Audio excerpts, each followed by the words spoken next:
The story begins with a princess of humanity named Jingna saying that as soon as he defeats the Demon King, he will return so they can have an incredible wedding. Crowned, he tells her not to worry, promising that he will definitely bring victory to their race. In the next scene, he is already face to face with the strongest base of the demons. Standing in front of it, he yells that he wants to see them resist this attack. With that, his entire group charges toward the Demon King. On that day, it had been 18 years since he joined the human army, and now finally they were about to destroy the strongest base of the demons. This was the last step for humanity to reclaim all of their lands. The protagonist declares that the battle of thousands of years will end by his hand. He slashes at the Demon King and claims that this is humanity's final victory. However, the creature looks at him and asks if he's sure about that. The system then warns him of the danger. The demon's stomach begins to swell, and he announces that if he's going to die, everyone will go with him. The poor protagonist asks why the demon has to be so toxic. With that, a massive explosion wipes out the area. As the smoke begins to clear, the system informs him that he has 2 minutes left to live. However, it also congratulates him for his leadership and for his contribution to the human race.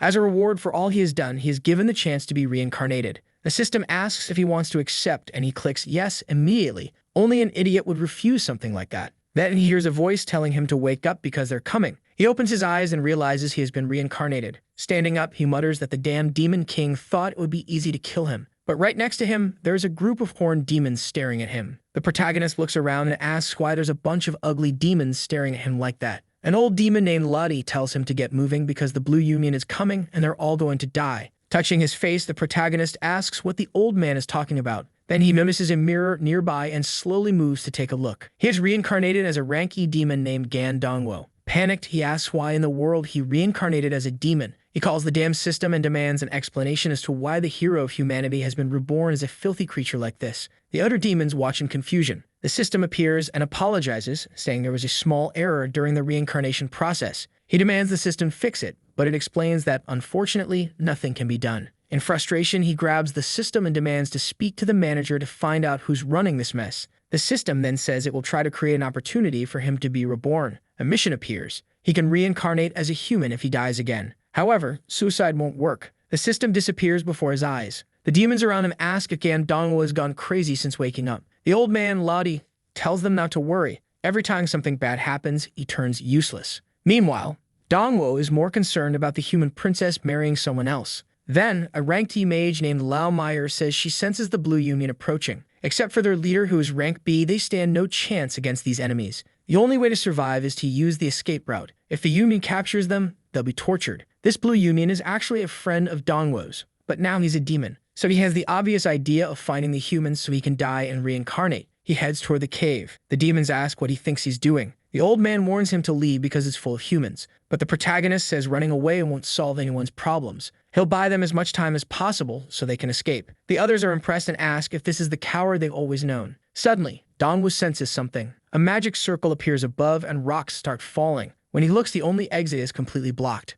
Then small footsteps approach. The daughter of the Demon King, a rank B demon named Liu Bingyi, says they grew up together. She refuses to leave anyone behind at a time like this, but Dongwo already wants to kill this girl who refuses to let him die. He prepares to punch her, telling her to forget it. He punches the rock, but he ends up losing health instead. Turning back, he calls her stupid, all while thinking about how much his hand hurts. Poor Bingyi wonders why she's being scolded. Meanwhile, Lottie asks how he dares speak to royalty like that. Dongwo responds that they should never underestimate a man's determination to sacrifice himself for others. Bingyi blushes as she had never noticed how manly and courageous this boy could be. However, the others start saying that if the lunatic wants to die, they should let him. After all, everyone else needs to escape. Dongwo says that all they've been doing is hiding and asks what's so terrifying about humans, claiming that he's a brave demon. For everyone's safety, he will die with dignity. The group is left impressed while Dongwo desperately begs them to believe this nonsense. The problem is that Bingyi is all emotional now. Lottie says it's better to let the boy go since he seems so determined. With that, Dongwo happily strides off, and indeed he soon comes face to face with the humans.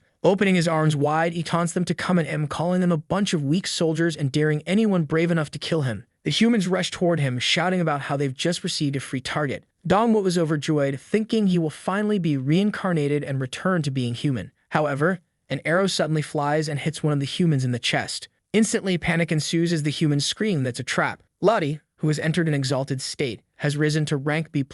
He declares that it has been 3 years since he felt the thrill of battle like he did when fighting alongside the Demon King. The system explains that demons can gain a temporary surge of power when in an emotionally heightened state. Poor Dongwo is devastated. Lottie then explains that ever since the Demon King's death, the lack of resistance had allowed humans to continue attacking demon lands. Because the demons kept running away, the humans assumed they were weak and kept taking everything. He then tells Dongwo that this time he's absolutely right. Bingyi steps forward, declaring that today the demon race will resist. The Blue Union soldiers are confused by what's happening, while Dongwo stands frozen, wondering why these demons are getting so inspired. Suddenly, Bingyi also enters an exalted state and rises to rank A. She announces that no demon will be left behind today. The humans are terrified as there wasn't supposed to be a rank A demon there. Bingyi begins to unleash a cosmic explosion of tribulation fire. She attacks the humans mercilessly, and in the next moment, a massive crater is formed. The once powerful Blue Union has been obliterated. To make things worse for Dongwo, he levels up not by 1, but by 10 levels at once and gains a pile of items. The poor guy collapses to the ground, crying, saying that ever since his first day as a demon, all he has wanted is to die. The scene shifts to the capital city of Yu and the Hu residence. A horn demon named Kayan Duko, though calling them horn is a bit pointless, since everyone is, after all, asked about the failed plan. Another demon wearing glasses responds to the royal figure, confirming the plan's failure. The original idea had been to wait for the perfect moment when Her Majesty was completely surrounded by the Blue Union. At that exact moment, Master Chang Wujin would lead the demon army to rescue her dramatically. He would stand atop the corpses of the humans and bring her back by the arm, ensuring she fell for him. However, the plan was a complete failure because Bingyi entered an exalted state and wiped out the Blue Union. Kanduko then turns to the demon on the throne and asks the general what they should do now. The figure on the throne, Huan, declares that all military power still rests in his hands. Using the influence of the 3 great demon orders, they will force her to marry his son. He commands his troops to march the next day and make a formal marriage proposal. That nonsense about winning her love is a complete waste of time. At that moment, Bingyi is thinking about the protagonist, recalling how manly he was in such a dangerous situation. She summons Lao Meyer and instructs her to bring Dongwo, saying she wants to give him an appropriate reward. Lao Meyer wonders what kind of reward this could be, imagining the princess has something serious in mind. She tells Bingyi to wait while she fetches the boy. Meanwhile, Dongwo is busy drinking himself silly. The system advises him to start spending his points since he earned 120, but Dongwo curses at the system, refusing to spend anything. Looking at himself, he sees he is now a rank D demon. He's still relatively easy to kill, but the problem is figuring out where to find a human to do it. Suddenly, Lao Meyer arrives and informs him that Her Majesty is looking for the drunkard. However, Dongwo insists on testing something with her first. She asks why he's drunk so much, but before she can react, he pushes her aside, saying she's about to find out. He moves toward a fire and says he needs her help to die. She assumes he's asking her to kill him in some unconventional way, never imagining that this little guy could be so bold. She promptly knocks him unconscious, declaring that it's not the right time because, as of today, he belongs to Her Majesty. Sometime later, Dongwo finds himself in front of Bingyi, who grants him the freedom to walk throughout the palace. Additionally, he is gifted the Slayer's set, which will allow him to become a true hero. Lao Meyer is stunned, realizing that Bingyi has just handed over the armor of the former Demon King as a gift. Dongwo examines the set, full of rare items, and wonders why he's been given such an overpowered collection. Knowing she wouldn't accept that gift, Dongwo simply steps away, saying he's leaving. Bingyi, with her curvaceous figure, is startled that the boy doesn't seem impressed by it. However, as he's walking away, some individuals are watching him. An old man named Wei Ming is furious that Dongwo received the Demon King's set just for what he did that day. He says that such a reward should only be given to a demon who demonstrates power to the world, calling it irresponsible to do otherwise. Wei Ming seems to be an ally of the general on the throne, as he mentions that this act forces him to side with the man. At that moment, Dongwo approaches and calls out to the old man, who's already itching to kill this shameless brat who dares to push his luck. But instead, Dongwo stretches out his hand and says the set can stay with him. Wei Ming is shocked, asking why he would give it up. Dongwo simply tells him to keep it, explaining that he's trying to die and a set like this would only hinder his plans. He then adds that it was Her Majesty who asked him to hand it over as a token of appreciation for all Wei Ming had done for the city. Before Wei Ming can respond, Dongwo dashes off, waving goodbye. Wei Ming stands there, confused, until he suddenly yells to the heavens, calling himself shameless for even considering betraying Her Majesty. Later, Dongwo is sitting on a staircase, realizing there's no one in this place willing to kill him. Then he hears someone nearby saying the young master has finally returned. The person bows and informs him that the general has decided to begin operations tomorrow. Soldiers will be sent to propose a marriage between him and the princess, and anyone who opposes it will be killed immediately. This grabs Dongwo's attention. If that's the case, it seems he'll only have to stay in this filthy place for one more day. The next day at the kingdom's conference hall, many people are engaged in conversation, but Dongwo finds it boring and wishes they get to the important part. Kanduko then addresses Her Highness, saying that for 3 years the humans have been retreating further and further, unable even to capture the city. Bingi responds, saying the general's actions are indeed impressive, and he is responsible for many victories, deserving a reward. Ku then says that if Her Highness truly means what she says, he has a favor to ask. He summons his son, Woojin, and requests that she bless him with marriage. He mentions that they've grown up together all this time. Bingi, seemingly a bit slow on the uptake, notes that they haven't seen each other in 3 years and asks who Woojin wants to marry. That's when Hu explains that he wants her to marry Woojin. She is shocked, asking what he's talking about since they don't even like each other. The general, however, says that's irrelevant. For the first time in thousands of years, a woman is ruling the city of Yun, and rumors of the kingdom's weakening are spreading. If she ascends to the throne alone, things will only get worse. However, she could easily silence everyone by marrying Woojin. The people behind him nod, agreeing that it makes sense. Besides, young Master Woojin is very handsome and would be a perfect match. Levity, however, is furious, calling the general disgusting for putting Her Majesty in such a position. Bingi seems torn, unsure of how to respond. Dongwu sees the opportunity he's been waiting for. He steps forward, prompting the old man to ask where he's going. Dongwu grabs Bingi's arm and says she shouldn't let threats dictate her decisions. Everyone has the right to make the choices that bring them the most happiness. Bingi, flustered, doesn't know how to respond. Dongwu then asks the others how they can shamelessly force something like this. That's when Wei Ming recognizes him as the same boy who gave up the armor yesterday. Bingi tries to apologize and says she won't accept the proposal. However, Hu interrupts, stating that he has worked tirelessly for this kingdom and all he asks for today is a reward. He advises her to think carefully about her decision. Lottie draws his bow and asks if the general is trying to force her to abdicate the throne this way. Wei Ming also steps in, warning the general to tread carefully. However, Huan declares that he holds all the military power in this place and asks if they're truly ready to start a war. Bingi lowers her head, asks everyone to stop, and says she agrees with the general's words. Dongwu, however, bursts out laughing. He says that as the rightful heir to the throne, Bingi has more claim to it than anyone else and should fight for it. He turns to Huo and asks why everyone is so afraid of him. The general approaches and asks who this child is. Dongwu spits in his face, calling him just a low-ranking general of the former demon king and questioning why he has so much military power. In the end, he's just a lackey, so it doesn't make sense for him to act so arrogantly. All this while patting the fool's face. To top it off, Dongwu declares that Bingi is not only the most formidable and powerful person in the kingdom, but also the most beautiful. So how could that strange son of his ever deserve her? The enraged general tells Dongwu to shut up and asks who in the world would be worthy of her,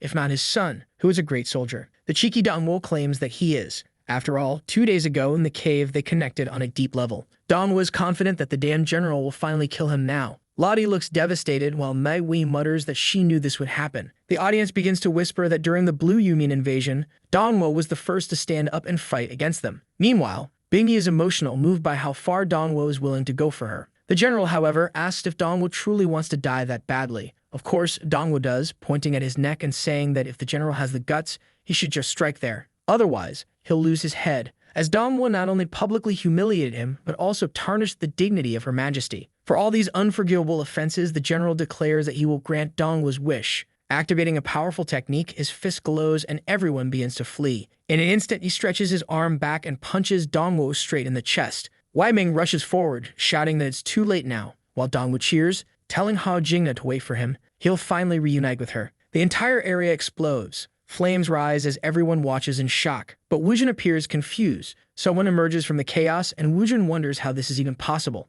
Dongwu had received a token from the Demon King's military order. Because of this token, he immediately jumped 40 levels and gained a passive ability. When his health drops below 30%, his defense increases fiffold. Worse yet, every 15 attacks he receives are reflected back, dealing critical damage. The onlookers whisper that such a token can only be granted by Her Majesty. As far as they know, only the Demon King himself could bestow such a blessing. It turns out Bingi was the one who gave Dongwu the token. She explains that her grandfather and father had entrusted the token to Huan because of his loyalty in life and death. However, now she decided to give it to Dongwu, granting him the right to become a general and lead part of the demon army. Huan doesn't look too impressed, assuming no one would dare betray him. He scans the room, waiting to see if anyone will challenge him. But Wei Ming steps forward and congratulates Dongwu, acknowledging him as the new general. Lottie decides to follow suit, reasoning that if Wei Ming supports him, it's best to do the same. Soon, Huan's soldiers begin recognizing Dongwu as the new general. No one wanted to align with anyone other than the queen's supporters. This pleases everyone except Dongwu, who is frustrated by the turn of events. Left with no choice, Huan concedes, saying that since she entrusted the military order emblem to Dongwu, it proves she trusts him. However, he questions how such a weak soldier will command an entire army. To prove himself, Dongwu will need to lead a team through the ancient demon cavern, a test of survival only for those deemed worthy by the kings of old. The elders shout at Huan, calling the test ridiculous, as no one has survived the cavern in the past 100 years. Bingyi agrees, pointing out that the place is considered forbidden, as everyone who enters dies. But Dongwo's eyes light up with excitement. A cave where no one has survived in 100 years? Perfect. The general laughs, calling them all cowards. Dongwo raises his hand, agreeing with the general and asking where this ancient demon cavern is. He's ready to go now. His friends are wide-eyed in disbelief. 200 years ago, during the Great Crisis, the Demon King sacrificed himself to protect his people, sealing the last demonic element in the cavern for the next king to claim. However, no demon has managed to pass the test since then. Weiming explains that entering the cavern requires at least 2 people. Who else would dare go with Dongwo? The soldiers murmur among themselves, wondering who's crazy enough to volunteer. The general declares that if Dongwo wants to take the test, it's up to him to find a partner. That's when someone raises their hand. It's Wujin. His father slaps him across the face, demanding to know when he started making his own decisions. But Wujin calmly responds, asking if his father thinks he's inferior. The soldiers whisper that someone like Wujin, the future of their race, shouldn't risk himself. But Wujin insists that only one approved by the ancients can inherit the king's power, and if there's going to be a new demon king, it should be him. His father doesn't look pleased, but the decision is made. The next day, Duko approaches Wujin, congratulating him on the choice. He suggests that since Dongwo seems so weak, this could be an opportunity to kill him in the cavern. Out of nowhere, Wujin starts straightening his hair, saying he knows exactly what he's doing. Meanwhile, Meyer warns Dongwo that Wujin is selfish and that he should be careful. But Dongwo is thrilled, as Wujin's presence increases his chances of dying. Suddenly, Weiming arrives, addressing Dongwo as general and presenting him with the best buff and healing potions in the kingdom. Dongwo thanks him, but is obviously unhappy about it. Soon, everyone gathers at the entrance to the ancient demon cavern. Dongwo hands Wujin some potions. Meyer asks if they're ready, and Bingyi, standing strong and powerful, tells Dongwo that he must survive. While Wujin stares ahead, declaring that the next demon king of this place is about to be born, the formation activates and the golden circle disappears, taking both of them with it. Inside the cavern, Dongwo unlocks the mission Test of the Ancestors. Invisible rank D monsters are already observing them. Wujin comments that he can imagine the kinds of monsters that live in this place. Dongwo remembers that Meyer warned him about Wujin being very treacherous, so he knows he needs to stay cautious. He spreads his arms wide, announcing that he's only wearing a white armor set, meaning his defense stats are extremely low. Confused, Wujin doesn't understand why Dongwo is exposing himself like this when they don't even know who their enemies are. What Wujin doesn't know is that Dongwo is eagerly waiting for him to stab him in the back. Wujin summons a red blade and Dongwo grows excited, convinced that his moment has finally arrived. Suddenly someone yells "flower" as something flashes past Dongwo. A creature appears, and in the next second, it's already been sliced in half. Dongwo is confused by Wujin's incredible potential, but before he can react, a swarm of creatures begins attacking them. Wujin stretches out his arm and summons another flower. As the creatures close in, he releases a flurry of petals into the air. A sudden burst of energy from his hands creates countless slashes, shredding the creatures to pieces. Wujin remarks that it's impressive Dongwo had already detected those soul bats. Using himself as bait to lure all the creatures and then taking them out in one fell swoop was a clever strategy. However, Wujin warns him not to think they are equals just because of something like that. Dongwo readily agrees, saying he knows he's nowhere near Wujin's incredible level. Not one to be humble, Wujin responds with, "Of course." The scene shifts as Wujin unleashes Annihilation Slash and activates the blade of the flower. Dongwo is left bewildered. His plan was to get stabbed in the back by this guy, but Wujin is so competitive that he's charging ahead, killing all the monsters instead. To make matters worse, since Wujin doesn't stop slaughtering the creatures, are all focused on him, leaving Dongwo in no danger whatsoever. Still, Dongwo is determined to eventually draw all the monsters' attention to himself. He realizes he has 408 points to spend and wonders if he could use them to help with this plan. Later, Wujin remarks that according to the map, they've reached the deepest part of the cavern. What strikes him as odd is that Dongwo hasn't killed a single monster yet. Wujin doesn't want to believe it, but maybe Dongwo really is just a weakling leeching off his experience. Suddenly, the ground begins to shake. The dungeon activates and a mission appears. Protect the Demon King's messengers. It's a high-difficulty mission with a 20-minute time limit. A horde of creatures emerges, surrounding them. Wujin's expression changes immediately. He activates his flower ability and throws it toward one of the creatures, but it effortlessly blocks the attack. The creature opens its arms and fires a laser into the sky, summoning a meteor that crashes down on Wujin. The explosion is massive, but Wujin survives. Before he can retreat, however, another attack comes from within the flames. Dongwo, meanwhile, is thrilled. He's allocated all 480 points into strength, leaving his defense at the bare minimum. This way, with a single attack, he plans to draw every creature's focus onto himself. Wujin, struggling, convinces himself that Dongwo is clearly incomparable to him in this universe. It's obvious now that Dongwo is weak, Wujin unleashes his ultimate technique, causing a rain of thorns to fall upon the creatures. However, nothing happens. Standing before the largest creature, Wujin demands its death. The thorns embedded in the ground explode, but the monster remains almost completely intact, with 90% of its defenses still up. Wujin is at a loss. He's used his final technique, and the creature is essentially invulnerable. It retaliates by firing purple energy at him. As all the creatures converge, Wujin finds himself surrounded. Meanwhile, Dongwu casually strolls closer. He sneaks up behind the massive creature and prepares a surprise attack. He lands a powerful blow, creating a gaping hole in the creature's body. Instantly, every other monster turns its attention toward Dongwu, tossing Wujin aside and rushing at him. Dongwu is stunned by the sheer strength he now possesses. He never imagined that 480 points in strength would be so effective. Wujin, on the other hand, is baffled, concluding that the monster must have a weak spot on its back. It finally makes sense to him. Dongwu hadn't been attacking because he noticed this from the beginning and was deliberately creating the perfect opportunity. Now surrounded by monsters, Dongwu receives a system notification. You draw the attention of all creatures. Standing confidently with his arms crossed, Dongwu grins. His strategy has finally worked, and he's become the monster's sole target. One of the Renka creatures leaps at him, and Dongwu is certain it will finish him off. He gestures with his finger, taunting it to come at him, and opens his arms wide in celebration. Finally, he's going to become human again. But just as the monster is about to strike, a flower appears from behind him. Wujin activates the piercing petal shift. Wujin manages to cut down the creature, leaving Dongwu stunned as the remains fall to the ground. Only 3 messengers remained. While Dongwu feels desolate, Wujin comments that he liked Dongwu's strategy of drawing the enemy's attention. With Wujin having just dealt significant damage, the creatures turn their focus back to him. Dongwu, tearing his hair out, wonders what this guy is talking about. He had worked so hard to become the target of all the monsters. Wujin runs off, and Dongwu chases after him, shouting that there's no way he's letting this guy die now. Dongwu punches another creature, creating a massive crater in the ground. He spreads his arms wide and declares that the buff is now with him. Sticking his tongue out at the creatures, he taunts them to attack, proudly proclaiming himself as the perfect target. Standing still with a smug smile, he waits. But of course, Wujin attacks from behind again. The creature shifts its focus, and Dongwu yells at it not to flee. Unfortunately, his next punch lands, completely depleting the creature's health bar. Now only 1 messenger remains. Dongwu rushes toward it, pleading, "For the love of God, hit me already." The creature raises its blade, aiming it at him. Dongwu smiles, ready to finally meet his end. But before the attack can land, another petal strikes from behind, slicing the creature apart. The remains fall to the ground, and all enemies have been defeated. Wujin compliments Dongwu, saying his combat instincts are truly remarkable. He admits he didn't expect them to work together so efficiently. However, Dongwu is furious. He never wanted teamwork in the first place. Wujin, trying to be gracious, admits he doesn't usually say things like this, but he acknowledges that Dongwu is strong, worthy,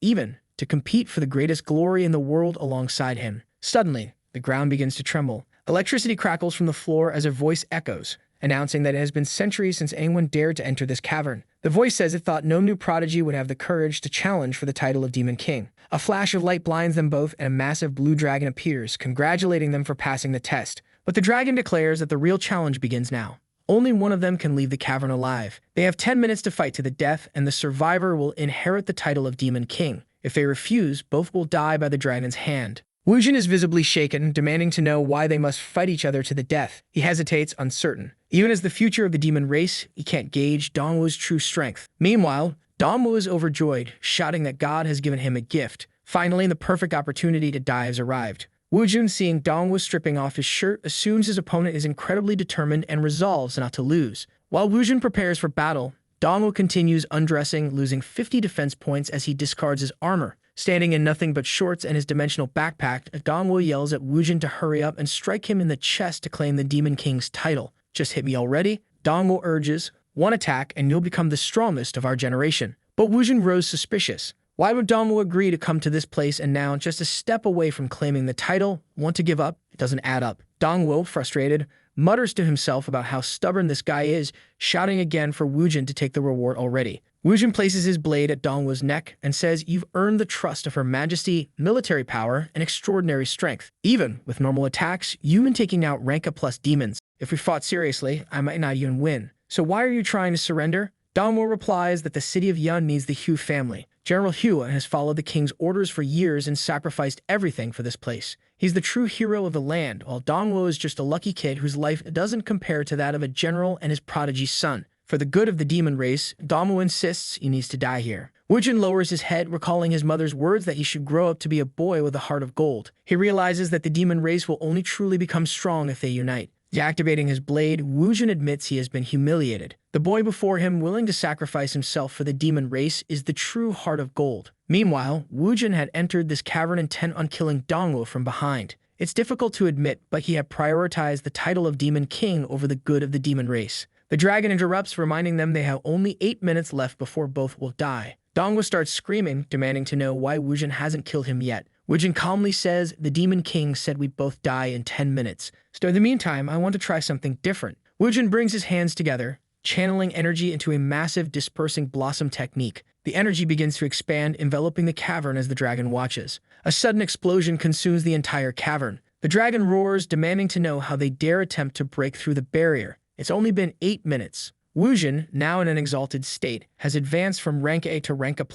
He turns to Dongwo, asking what he thinks about teaming up to defeat the dragon. But Dongwo bursts out laughing, declaring they're overestimating themselves. Wujin stands confidently, declaring that he now feels complete with power. The guy activated another boost, quadrupling his strength and doubling several other attributes. Dongwo, watching from a distance, mutters that this is going to be a problem. It's becoming increasingly complicated for him to die. Wujin charges at the boss, activating an illusion technique. The boss, however, fires a laser straight at his head, seemingly evaporating him. But wait, no. It was only an illusion, and Wujin appears from behind, dealing 150 damage. Unfortunately, the boss has 99,000 HP. Undeterred, Wujin clings to the ceiling, boasting about his resilience before launching another attack. A laser comes his way, but he dodges and unleashes a flurry of slashes. The problem is, each attack only does 220 or 100 damage, barely making a dent in the boss's massive HP pool. Despite the meager damage, Wujin successfully draws the Demon King's attention. Suddenly, a thick cloud of smoke surrounds Wujin. He looks around in confusion before being struck in the face by the boss's tail.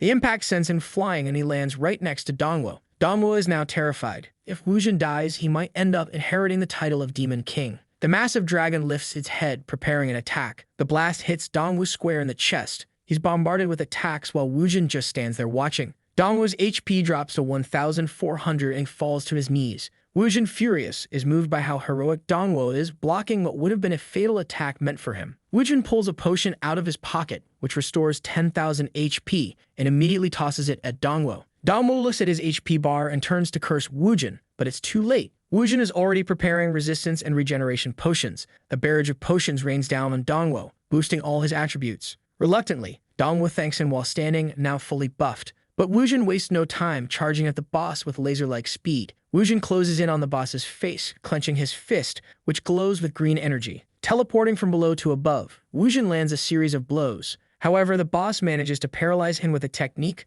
leaving Wujin open for an attack. Just as the boss is about to strike, Dongwo rushes in from behind. Throwing himself in front of Wujin, he declares, "I'll block this." He takes another laser straight to the stomach. His HP starts dropping, and he's thrilled until Wujin throws another potion at him, healing 5,000 HP. Dongwo, furious, yells at Wujin to stop tossing potions, but Wujin just smiles and says, "Don't worry, I'll always have your back, my friend." Together, they continue fighting the Demon King in the cavern until the boss's HP bar finally drops to half. Wujin, crouching, remarks that at this rate, they might actually win. However, the system warns them that reaching half HP has triggered the boss's passive ability, Lake's Return, a rank SS skill that regenerates 100,000 HP per minute. Wujin, stunned, exclaims that this makes no sense. Even if they attack non-stop, they wouldn't be able to outpace the regeneration. The boss taunts them, saying they're far too weak, and it's laughable that they believe they could kill a god. With a deafening roar, the boss inflicts massive damage on both of them. The roar applies numerous debuffs, including poison, which causes their health to steadily decline.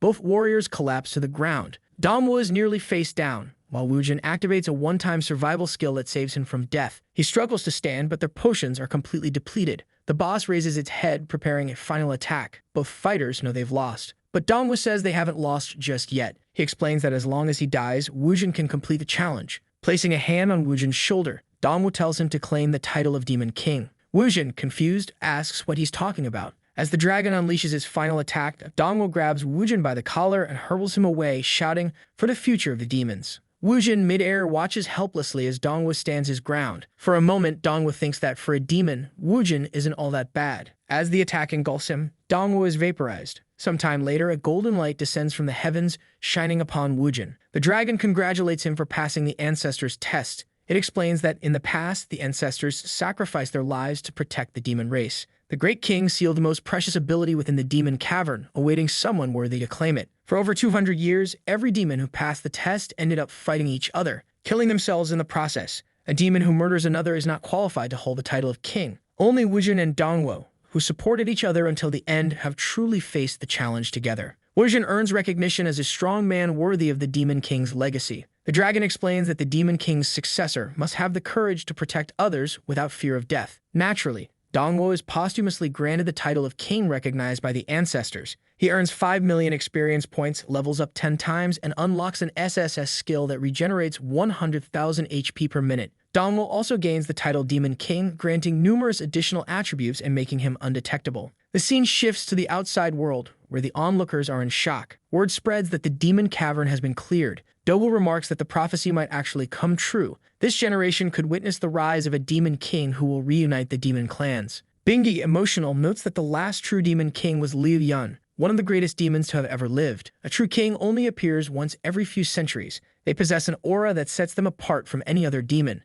Huan stands confidently, declaring that he always believed his son would be the pride of the heavens. It was natural, he thought, that his son would receive the title of king. However, Wei Ming interrupts, saying, "It wasn't your son who became king. It was General Dongwo." The crowd's eyes widen in disbelief. Meanwhile, Dongwo is in a quiet corner talking to a demoness. He's asking for more drinks, but she refuses, saying he's too young for that. Dongwo looks desolate. With his new ability to regenerate 100,000 HP per minute, dying has become impossible. He laments, saying there's no way he can return to his own world now. Hao Lin, the person he dreamed of being with, was left in the past. As he wallows, someone is watching him from the shadows. Dongwo notices, turning to look, but the figure disappears. The scene shifts to reveal a green-haired girl sneaking another glance at him. The next moment, Dongwo appears right behind her, asking why the brat is following him. Startled, she falls back, tears in her eyes, insisting that he isn't scary and she's not afraid. The child introduces herself as Tan Jiao, a rank D nuclear demon. Dongwo, unfazed, demands to know why she's following him. She stands and nervously explains that she wants him to accompany her to Balin Cavern. Before Dongwo can respond, another person approaches and Tianjiao explains her situation. She had received the chance to make 3 wishes,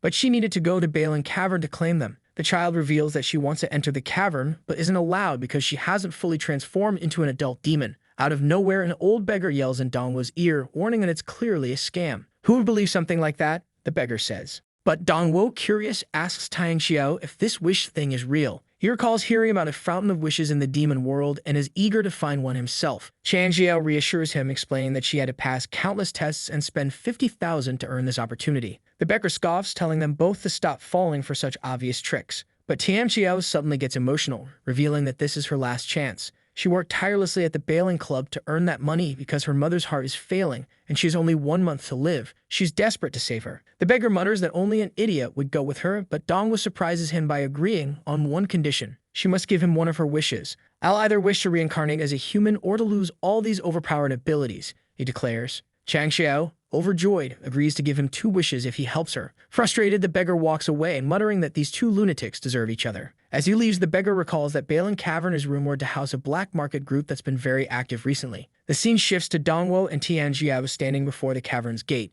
Dongwo presents the invitation and completes the scan, allowing the door to open. As they proceed through the corridor, someone remarks, "The fish took the bait." In another room, a demon orders the door sealed, trapping them inside. A blue-horned demon warns, "Don't hit them too hard, or they might die." Suddenly, doors begin to descend in front of Dongwo and Tianjiao. A figure with a sparking hand appears behind them and leaps forward to punch. Tianjiao warns Dongwo to be careful. The punch lands squarely on Dongwo, but his passive ability activates, negating all damage. He doesn't even flinch. Casually, Dongwo asks if this is the famed Bailing Cavern. The attacker is taken aback, finding Dongwo's calm demeanor unnerving. The protagonist remarks that he's here to collect wishes, only to notice a dangerous-looking woman in the background. Dongwo starts to question whether they've come to the wrong place. The blue-horned demon laughs, mocking his naivety for believing in such childish fairy tales. They reveal their true identity as the largest human trafficking group in the Yun Dominion. Their ruse about granting wishes was just a trap to lure victims into the cavern, where they could be captured and sold. "If you obey," the demon sneers, "you might leave here with all your limbs intact.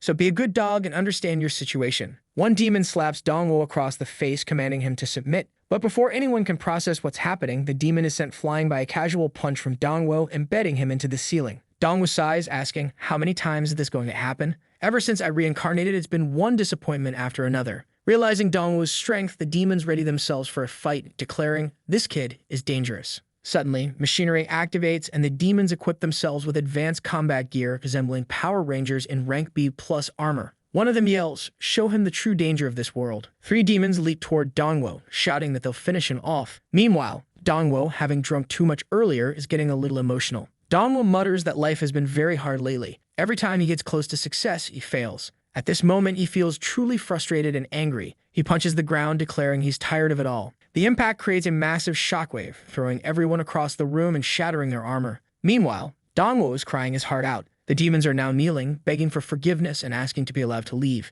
One of them confesses that they were forced into this situation and didn't enjoy doing such things. Hearing this, Dongwo demands to know who the powerful people behind this operation are. The demon pinned under his foot reveals that the most powerful person in the Yun Dominion is behind them. He claims that once the general arrives, Dongwo will surely be dead. Dongwo wonders who this leader could be. Suddenly, an immense energy starts emanating from the door. The demon under his foot begins to celebrate, shouting, "The general is here. You're finished." Dongwo turns around to see a figure standing at the door, asking, "Are you the one causing all this trouble?" The leader of the group steps forward. Dongwo squints and quips, "Why does it look like Duko's chubby cousin is leading these idiots?" A servant yells at Dongwo to hold his tongue to show respect, asking if he doesn't know who he's speaking to. The leader introduces himself as Dupang, confirming that he is in fact Yuko's brother. Dupang scolds his subordinates, saying, "You useless fools. Letting my name slip like that was unacceptable." The servant grovels, insisting he would never intentionally reveal such information, but Dupang dismisses him, muttering about incompetence. He then approaches Dongwo, declaring that he knows too much and must die. Dongwo, unfazed, remarks that Dupang looks strong and that he's excited to see what he's capable of. With a smirk, he tells Dupang, "I'll give you 10 minutes to try to kill me. If you can't, I won't be so merciful." The surrounding demons are confused by Dongwo's boldness, and Dupang scowls, questioning what nonsense is this about 10 minutes? Preparing his fist, he boasts that he'll have Dongwo's head on the ground in 1 second. The servant cheers, claiming this is the general's strongest attack. Dupang pulls back his fist and lands a full-force punch on Dongwo, dealing 500 damage. But within seconds, Dongwo heals 800 HP from his passive regeneration. Dupang is baffled as Dongwo stands there with a full health bar, grinning. "That didn't seem to work." Dongwo teases, "Maybe try a special move." Furious, Dupang mutters that he didn't expect this loser to have any abilities. Dongwo encourages him to stop wasting time, reminding him that the 10 minutes are ticking. Dupang, now enraged, launches into a combo of punches, landing 8 consecutive hits on Dongwo's face. The boy's body is briefly knocked to the ground, but his health bar remains intact. Exhausted, Dupang pauses, trying to catch his breath. Dongwo, lying on the floor, looks up and sarcastically asks, "Why'd you stop? Getting tired already?" His taunts infuriate Dupang further, and the general leaps into the air, preparing a meteor strike. The attack hits Dongwo directly, but it activates his counterattack passive ability. With a massive shockwave, Dupang is sent flying, taking 2,800 damage to the face. Staggering back, he stares at Dongwo in disbelief, trying to comprehend what's happening. The servant finally realizes who Dongwo is, whispering that's the pervert who caused trouble at the castle. He went to the ancestral cavern. How is he alive? Dupang wipes his face and sneers, declaring he now remembers Dongwo. "You're nothing but a filthy demon who only got this far by relying on women. I, on the other hand, am an A-class demon with 2 demon hearts, the future commander of this clan." As Dupang boasts, a set of A-class equipment descends from above, equipping Dongwo automatically. The boy cheers, now powered up, and taunts Dupang to come at him again. Dupang raises his hand to the sky, summoning his strength, and charges at Dongwo. His punches land repeatedly, dealing 40 to 50 damage per hit. However, the damage numbers are far too low compared to Dongwo's passive regeneration. Then, as Dongwo's passive counterattacks activate multiple times, Dupang is curled across the room, taking 3,000, 2,000, and 10,000 damage. His HP bar rapidly depletes until a final hit of 8,400 leaves him nearly defeated. Falling to the ground, the servant cries out for the general, who collapses like a sack of potatoes. Dupang's own survival passive activates, sparing his life once, but he's left disoriented. Struggling to his feet, Dupang demands, "Why are you still standing there with a full health bar?" Dongwo smirks and replies, "Because your 10 minutes are up. Is that all you've got?" Dupang drops to his knees, pleading for forgiveness. "Please don't hurt me," he begs.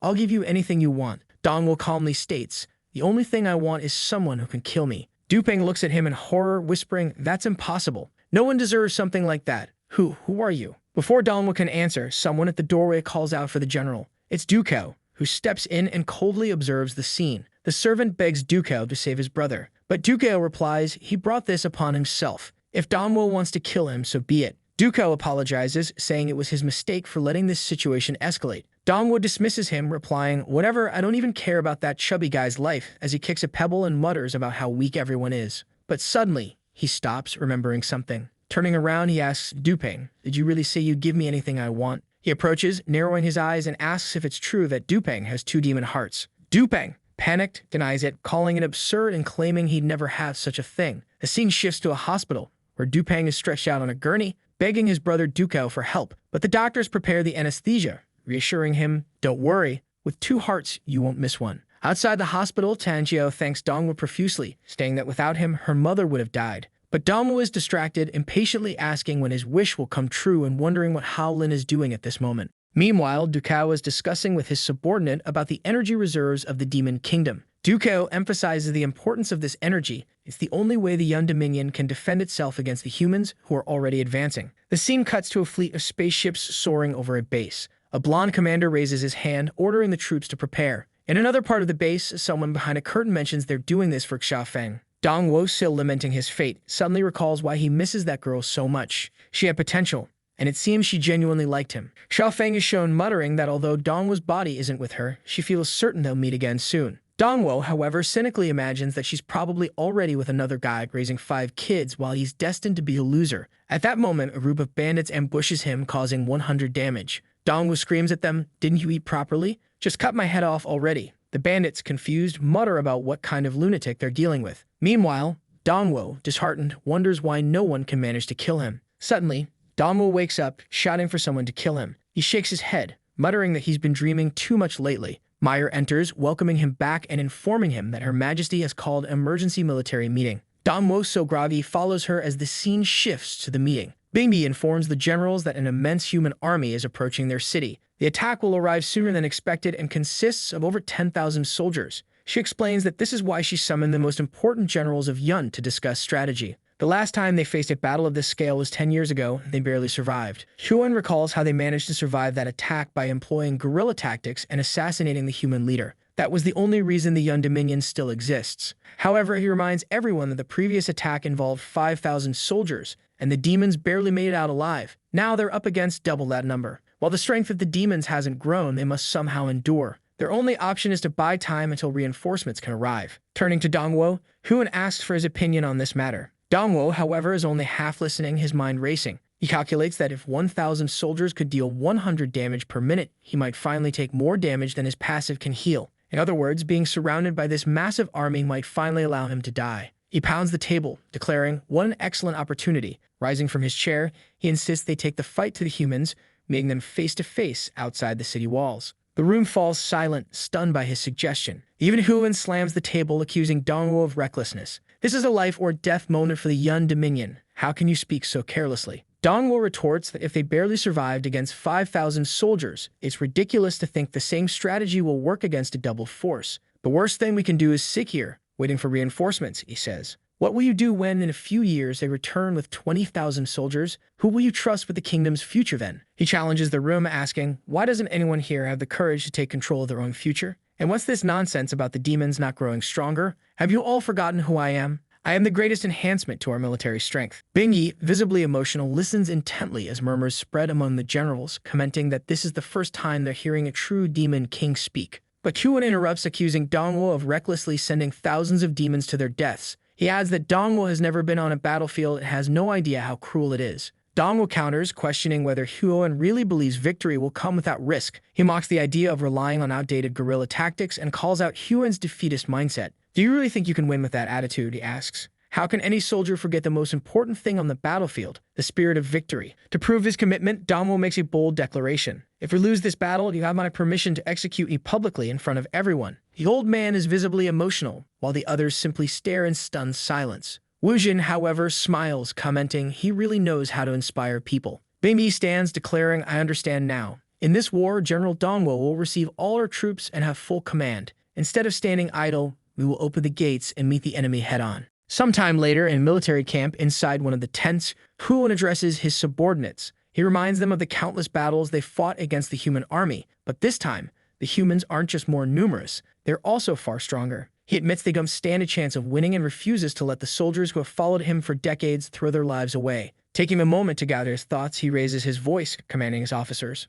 When we're called to the battlefield, this time stay in the city. Do not follow Dongwa's orders. If Her Majesty blames anyone, I will take full responsibility. A few days later, the 21st Legion of the Sacred Territory reaches the Yun Dominion. Through binoculars, a human officer observes the city and remarks, "The fall of Yun City is finally upon us." Turning to his subordinate, he orders them to begin the circus. The directive is clear. No demon is to be spared this time. Missiles are fired at the city walls. Guards on the ramparts spot them and begin casting electrical magic to intercept the projectiles. For a moment, it looks like the missiles are exploding harmlessly midair. However, they continue advancing through the magical defenses. One of the demon guards is obliterated almost immediately. Meanwhile, Dongwo watches from the wall, grinning. "They finally arrived," he says. From within the smoke, a horde of robots begins marching toward the city. As the attack commences, Huan approaches Dongwo. Turning to his men, Huan reminds them of the plan they discussed. However, even those officers seem unsure, uncertain which general they should follow. Dongwo notices the hesitation and shouts, commanding everyone to stay within the city walls. His voice carries authority, and his words leave everyone wide-eyed in confusion. This battle, Dongwo declares, belongs solely to the king. Without hesitation, he leaps off the wall, landing directly in front of the advancing human army. The human soldiers stop, bewildered by the lone demon standing against them. Lu Renjia, a human mage leading the forces, watches from a distance and frowns. "Why did he come alone?" he asks, suspicious. There are still many demons stationed on the walls, so Renjia wonders if this is some kind of trap. Meanwhile, the demon army remains perplexed, unsure why Dongwo gave such a reckless order. Huan, watching from the wall, is convinced Dongwo has lost his mind. "There are tens of thousands of humans out there," he mutters. How does he plan to face them alone? Standing boldly in front of the human army, Dongwo smirks. "I've heard humans are quite strong," he says, beginning to remove his armor piece by piece. "Are you going to attack, or are you all too scared?" The humans remain silent, confused by his audacity. Turning to Lu Renjia, Dongwo taunts, "In the past, I commanded you, didn't I? Don't disappoint me now." Renjia, visibly annoyed, scowls. Dongwo knows Renjia hates being embarrassed and continues his provocations. Turning his back to the army, he adds, "Oh, I have an itch. Anyone care to scratch it?" This proves too much for Renjia, who snaps, shouting, "How dare this bastard mock me? Kill him." He orders the entire army to attack. Arrows, bullets, and energy blasts rain down on Dongwo. He grins, thrilled that they've begun to attack in earnest. Even Renjia draws his sword, slashing for 150 damage. But Dongwo remains standing, seemingly unaffected by the onslaught. Despite never investing points in defense, his high level grants him a natural resilience that negates most of the attacks. He calculates quickly. To overcome his regeneration, the army would need to deal 1,666 damage per second. They're nowhere near that. Frustrated, Dongwo shouts at the soldiers, "What's wrong with you people? Attack properly already." The human soldiers freeze, unsure of what to make of him. Renjia orders the second unit to join the assault. More robots arrive, including a massive one equipped with a laser cannon. The cannon charges and fires a concentrated beam straight into Dongwo's chest. Dongwo laughs, encouraging them to keep it up. "Come on, hit me harder." From the walls, Huan watches in disbelief. He begins to wonder if Dongwo's confidence wasn't misplaced after all. Could it be that from the very beginning, he truly believed he could win alone? Meanwhile, Dongwo is taking 50 hits per second and finally starts celebrating. Watching his health bar drop, he exclaims, "It's been so long since I've seen this beautiful red color." But then his passive counterattack activates. One of the reflected attacks strikes a soldier directly in the chest, killing him instantly. The soldiers panic, trying to figure out what just happened. An injured officer, gasping for breath, warns, "This demon isn't normal." Before he can finish his sentence, Dongwo's counterattack triggers again, killing another soldier. Renjia starts to piece things together. Something's wrong. This must be part of his plan, he mutters. He orders the entire army to cease their attack immediately. Renjia recalls a legend the general once told him of an SS-rank demon king, a being with immense resilience who was able to restore the demon race while he lived. According to history, this creature should have died long ago. Renjia stares at Dongwo, baffled. If that demon king is long dead, then who is this guy? Dongwo continues yelling at the soldiers, demanding why they stopped attacking when they have an army of over 10,000 men.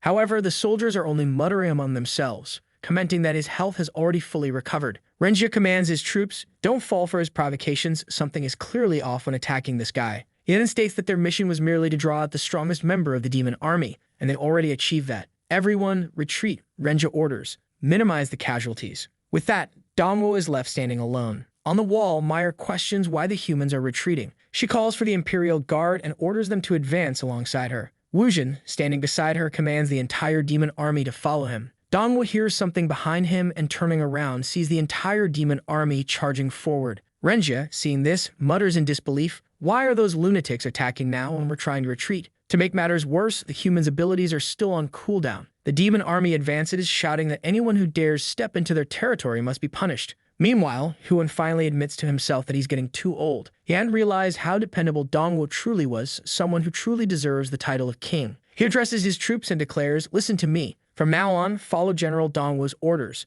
This time, we'll ensure these insects never return." The soldiers salute, raising their weapons, and begin to advance. But then someone behind Huan yells, "This is bad." Huan turns around and the soldier informs him that the human army has deceived them. This attack was just a distraction. They have already infiltrated the city. The soldiers stationed at the eastern gate have been completely wiped out, and within the city of Yun, a massacre is underway. The scene shifts to chaos. Humans are stomping on Dongwo's green-haired friend, while the chubby demon has already been beheaded. Shocked, Huan asks, "How is this possible?" The humans are carrying the chubby demon's severed head through the streets. One of the invaders marches toward the castle, declaring that demons are useless. Inside the city, only Wei Ming and Bingi remain standing. Bingi remarks, "This human is incredibly strong." Wei Ming urges her to flee, while he tries to buy some time. The blonde human merely smirks and states, "Your kingdom has already been completely destroyed. Now it's time to play." Suddenly, a fireball comes flying from behind and strikes the humans dead on. Calmly, the blonde man turns around as his comrades desperately try to use potions to recover.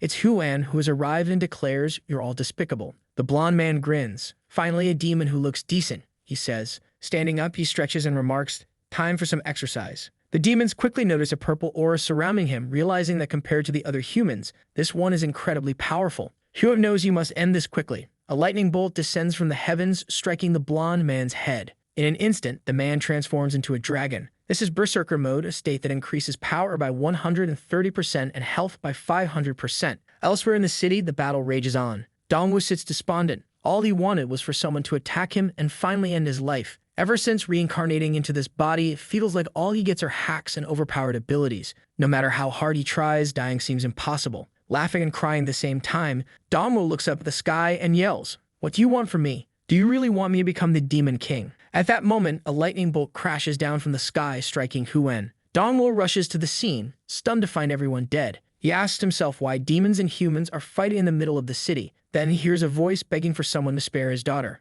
Looking to the side, Dongwo sees a soldier taunting a man, saying they'll take his daughter and there's nothing he can do to stop them. One of the soldiers wearing a hat mocks the father, telling him they're going to have a lot of fun with his daughter. The father, lying on the ground, screams for them to let her go. In response, one of the soldiers stabs the man's hand and sneers. In the end, the victor becomes king. But before he can finish, he's kicked in the face and dragged across the ground. Dongwo watches, realizing something is deeply wrong. The soldier in the hat notices him and mutters, "Why is there still a demon alive?" They drop the girl and charge toward Dongwo, shouting that they need to finish him off. As they approach, Dongwo reflects that war is a cruel place where the victors take everything. However, he's already forbidden humanity from engaging in this kind of behavior. He delivers a devastating punch to one of the soldiers, sending him crashing to the ground nearly dead. Dongwo pins him by the neck, and the man, gasping, wonders how he lost all his HP from a single punch. "What kind of nonsense is this naked demon?" he whispers. Dongwo demands, "What legion and squad do you belong to?" The soldier reveals that they are from the 21st Legion, 511th Squad. Dongwo freezes in shock. That was his old legion. The other soldiers start running, shouting that this demon is weird.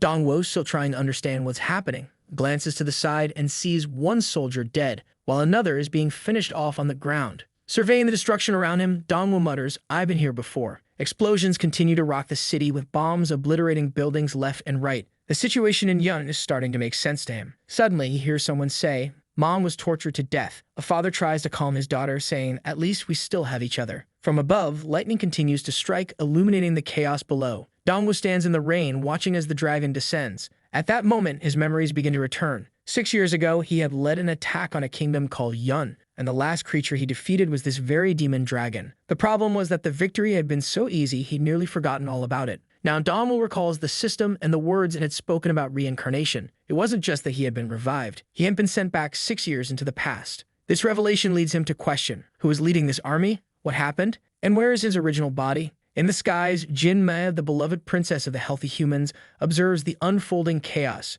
She remarks that the hatred between the races is flaring up again, noting that Dongwo was always the only one who stood apart. She reflects that war is only necessary when it's for protection, but humanity had been using it to spread unparalleled brutality throughout the world. Meanwhile, Donwo continues walking through the ruins of the city, trying to make sense of it all. As far as he remembers, the 511th Squad had strong convictions and discipline. When they defeated the demon dragon, they had even liberated the other demons. Elsewhere in the city, a man steps on Tam Xiao. She cries out for her mother, who tells her not to worry and urges her to run away. But then a blue flame ignites within Tam Xiao, and she seems to lose consciousness. Bao Lai, one of the captains of the 511th Squad, observes this with amusement, commenting on how much charm this demon woman possesses. Witnessing this, Dongwu declares that something truly unforgivable has just occurred. The scene shifts to a door. Inside, people are celebrating, saying that the lady of the house has given birth to a healthy boy. Huan opens the door and asks where his son is, while the demons outside remark that they've never seen him so happy.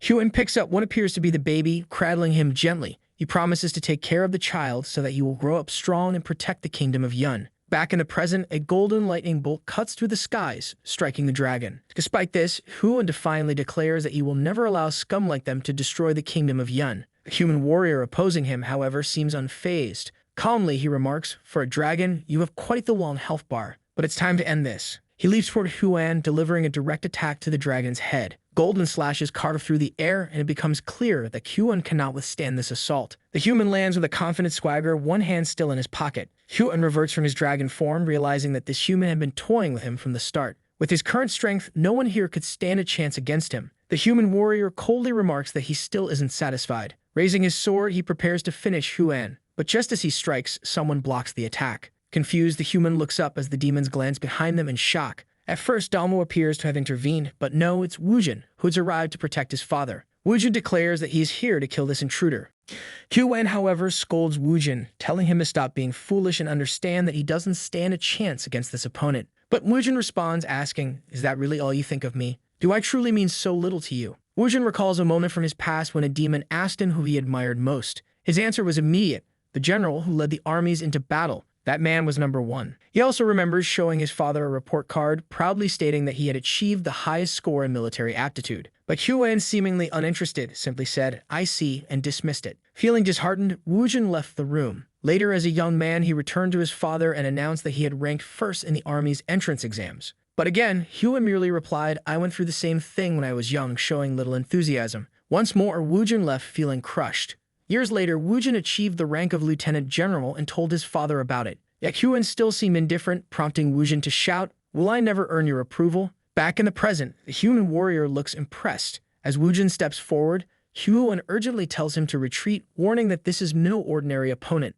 But Wujin declares that it doesn't matter who he's facing, be it a god, demon, or Buddha. Anyone who sets foot on their territory must be executed. Huan tries once more to stop his son, thinking to himself that Wujin doesn't yet understand how powerful humans can be. Wujin, however, ignores him. He charges forward, shattering the human's sword and swiftly cutting down two soldiers. The human warrior, now visibly shaken, watches as his armor status displays broken. Wei Ming, observing from a distance, is stunned that Wujin eliminated two opponents with a single attack. Wujin remains silent, his presence commanding attention. The human warrior steels himself, remarking that this demon is unlike any other. He's right. Wujin takes to the air, an aura of power radiating from him. The human appears nervous as Wujin prepares an attack, green energy glowing in his hand. But it's not just an attack, it's a transformation. Wujin morphs into a massive purple dragon. Huan, watching in disbelief, wonders when this happened. When had his son surpassed him? A memory surfaces. After Wujin left the room with his report card, Huan had taken a moment to look at it. Seeing the perfect scores, he smiled, murmuring that he expected nothing less from his son.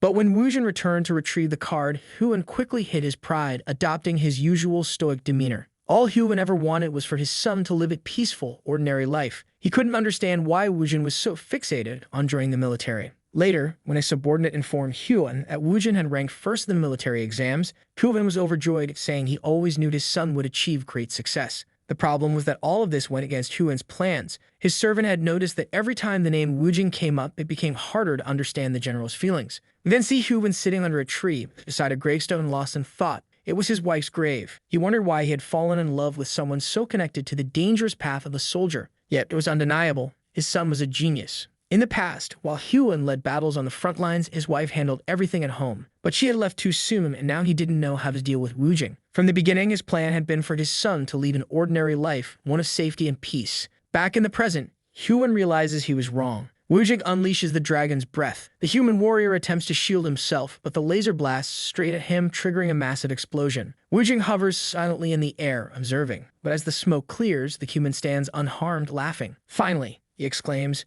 a demon willing to give me a real challenge. The human steps forward, declaring, now let's put on a real show. Tossing his blade behind him, he taunts that the fun is just beginning. Huan, however, looks terrified. He had seen diagrams of that weapon before. It was no ordinary sword. Wujing, unshaken, simply motions for the human to come at him. But suddenly, Huan throws himself in front of the human, trying to warn Wujing about the sword. However, the human doesn't wait. He strikes. Wujing freezes as everything behind him suddenly disappears. Huan knew it. This was the blade that could cut through anything. The entire castle begins to collapse and a deep gash appears on Wujing's arm. Bingyi and the elder nearby call out his name in alarm. Huan steps forward and admits, I've been wrong this whole time. I should have said it long ago. You are my greatest pride. Wujing, tears streaming down his face, watches as his father's arm falls to the ground. Huan had been wounded, but he smiles through the pain, telling Wujing that he is certain his son will become an exceptional warrior, perhaps the strongest general the demons will ever know. That's why, Huan says, Wujing must survive. The human standing before them wields the Abyss Blade, a weapon capable of killing even an SS rank being. Even if the entire Yun Kingdom united, they wouldn't stand a chance against this foe. Huan knows he has only one option left, his trump card, a secret he has kept for decades. To protect the kingdom of Yun, he would use absolute defense. Wujing recognizes this ability immediately and pleads with his father to stop. Why are you sacrificing yourself like this? He asks. But Huan activates the Wall of Life. This ability burns the user's own life force to create an indestructible barrier of flames. It boosts his defenses by 10,000 points. As the ability activates, Huan recalls holding a young Wujing in his arms, telling him he needed to grow up strong and healthy. To make that possible, Huan was willing to lay down his life to protect the entire kingdom of Yun. Suddenly, Weiming runs forward, grabbing Huan by the arm and urging him to retreat. But the human warrior laughs at their desperation. You're joking, right? Trying to run away like this? That's just insulting, he sneers. I'm not satisfied with this performance yet, the human says. I want to see everyone's despair. But then a voice calls out from behind him, telling him not to rush. We can't let this guy die so easily, the voice says. It's Lao Tai who steps forward, claiming that the demons have been protecting a demon core this whole time. Now he offers it to the humans in hopes of joining their army. A lightning bolt strikes the ground, and the human leader turns to Lao Tai, asking if this is true. Pointing the sword at Lao Tai's head, he demands, why should I trust you? Lao Tai explains that the Qian clan has been guarding the demon core for generations. Even his ancient ancestors served the first demon king. Every demon king, Lao Tai continues, has 3 generals by their side. One skilled in magic and governance, one proficient in combat, and one a master of military strategy. But Lao Tai adds, our clan never relied on such skills to maintain our position. All we needed was the demon core. The core, he explains, is an artifact that contains the spiritual energy of the entire demon race. Only the blood of his ancestor could unlock its power, and only his clan could bless someone with its strength. The human leader admits he has heard of the demon core and acknowledges its immense power. But he asks, why have you been giving this to me? Do you think I'm an idiot? Suddenly, Lao Tai's expression changes. He bows his head, apologizing. I'm too weak, he admits. All I want is to keep living. The cube-shaped core rolls across the ground as Lao Tai confesses that he has no potential. If he tried to use the core himself, he would die. Furthermore, the status of his family within the demon race has been declining, and that's why he seeks a new place among the humans. Bingyi steps forward, shouting at her uncle, have you gone insane? That man has slaughtered countless of our people. She points to the human leader, reminding Lao Tai that this very man beheaded his brother. The blonde human glances at the severed head nearby and nonchalantly kicks it toward Lao Tai. The head lands at his feet. Smirking, Lao Tai remarks, that fool deserved it. Who told him to provoke someone stronger than him? Understanding the difference in power is the foundation of nature. Humans or demons, it doesn't matter. Turning to the human leader, Lao Tai asks, you agree? The human laughs, amused by the betrayal. Interesting, he says. You really trusted me with something so important. Since you're so eager, I'll accept it. But then Lao Tai's expression shifts again. He covers his mouth, muttering something under his breath. Prepare yourselves, he warns. Protect the demon lord. Suddenly, Weiming sneaks up behind Huan and activates a life core destruction ability. Bingyi looks confused as a green circle forms around them. Lao Tai then activates the demonic core, spilling blood over it. The core begins to open while the clueless fool asks what's happening. The demon smiles, saying his clan had been waiting for this moment for generations. This was something only he could do. For years, they had been receiving blessings from the demon race without a way to repay them. Man, the place is exploding. Everything starts to get swept away, but luckily, everyone is inside the dual barrier within the main barrier. The energy continues sweeping through the city, disintegrating all the soldiers. From a distance, Meyer asks what's going on. In the skies, once again, a golden lightning bolt appears as rain pours down. It strikes the ground as the smoke clears. Man, Lao Tai is all burned up. He says, unfortunately, he used up all the power he had. But that was just 1% of the demonic core. While Jin helps his father, Lao Tai falls to the ground, saying he feels frustrated. The class's Dragon Geta had been summoned, using its absolute defense ability to block all damage for 30 seconds. It lets out a roar, and the human remains unscathed, saying they had made the wrong choice. Using their trump card without knowing the cards he had hidden was foolish. He then walks toward the fallen Lao Tai, who's clutching the cube. As he tries to grab it, a lightning bolt strikes, severing his hand. The blonde man asks if he's ready to face the consequences. Holding the cube, he says he never expected to find something like this in such an insignificant place. No wonder it was the birthplace of the Demon King. He tucks the cube into his shirt and says it's time to get back on track. Looking back, he tells the others to finish the job, but the dragon hesitates. The human asks if it doesn't want to kill its own kind. Suddenly, a strange robot attached to its neck sinks its claws in. The monster begins writhing in pain and suddenly changes expression. It charges at Wei Ming, who prepares a shield. He orders everyone to protect the girl, but she says they should worry about saving themselves. The blonde man stands still and says dealing with demons is always like this. He vanishes in a blur and strikes Wei Ming, saying dealing with humans is always irritating. His hand was embedded in the old man when suddenly, Huan appears beside him. He tries to throw a punch, but another man grabs his arm, activating the Eye of Judgment. This ability lets him understand his opponent's attributes after battling them. Huan had about 1,400 strength and 1,500 vitality. The blonde man remarks that these two highest attributes must be what Huan is most proud of. What a pity, as they were far too low, and he was going to destroy them. He twists Huan's arm, contorting him. As he slams the poor guy to the ground, a green piddle appears in front of them. Wujin emerges from it, ready to attack. But the blonde man seems calm, vanishing just in time and reappearing behind Wujin, analyzing again. Wujin, on the other hand, had 2,700 in attributes. The blonde man says it's impressive. Wujin had the potential to become a demon king, but it was a pity he'd die here. Yet it was undeniable that having over 2,000 speed was remarkable. In a second, he appears in front of Wujin, saying he must be fastest demon in the area. He delivers a hard kick, sending Wujin flying. Man, another one bleeding out. He steps on Wujin's leg, saying it's time to strip away the speed he's so proud of. Wujin writhes in pain as the blonde man asks why an ant thinks it can topple a tree. It didn't matter. No one here had attributes high enough to face him. Lightning begins striking the ground as everyone watches. A mass of shadows starts to emerge. This was an S-rank ability that allowed him to create copies of himself as long as he had enough energy. Slowly, Wei Ming starts getting up. A hand grabs Bingi by the mouth, and the man says he's always wondered, are demons really so weak, or why do they even exist? It was then that he began to understand. Man, why? He killed the kitten, for crying out loud. Oh no, someone has to kill this guy. Now's the time for our protagonist to show up and kill this son of a. The bastard says he now understands the value of their existence. Demons existed solely for his amusement. He lets her fall to the ground. Bingyi, utterly broken yet strong, says there's no more hope. Man, she even takes another kick to the face. At that moment, Huan stands up, saying this time they had lost. But he alone would face death head-on. The human praises him, saying that even at the end, the kingdom's protector had such integrity. However, ending things like this would be less fun. He nods and Huan hears a scream. Turning around, he sees Wujin immobilized. The man asks if that isn't his son and says he'll spare Wujin's life if Huan kneels. If he does, his son walks free. Wujin calls the man a beast, saying his father would never do such a thing. However, the blonde man keeps laughing, saying they should enjoy their one and only chance. Huan hesitates for a second and then falls to his knees, pleading with the man to keep his word. His son just stands there, watching. The blonde man then asks Wujin if he doesn't want to save his father, offering him the same opportunity. But Wujin shouts, telling him to stop playing games with this. The man simply smiles and delivers a blow straight to Huan's chest. As Huan begins to fall, he takes a slash to one arm then to the other. Man, how many cuts is he going to give him? Huan collapses to his knees now, begging for the fight to stop. In the background, Bingyi watches everything, crying. The blonde man then says that now that both of them are kneeling, he's in a tough spot because he doesn't know which one to kill. That's when Huan locks eyes with him, feels something, and throws himself onto the blade. Wujin screams, but his father simply says that with this, a choice has been made for him. But the blonde man isn't happy. He asks who gave Huan permission to act on his own like that. He pulls the sword out, saying Huan broke the rules,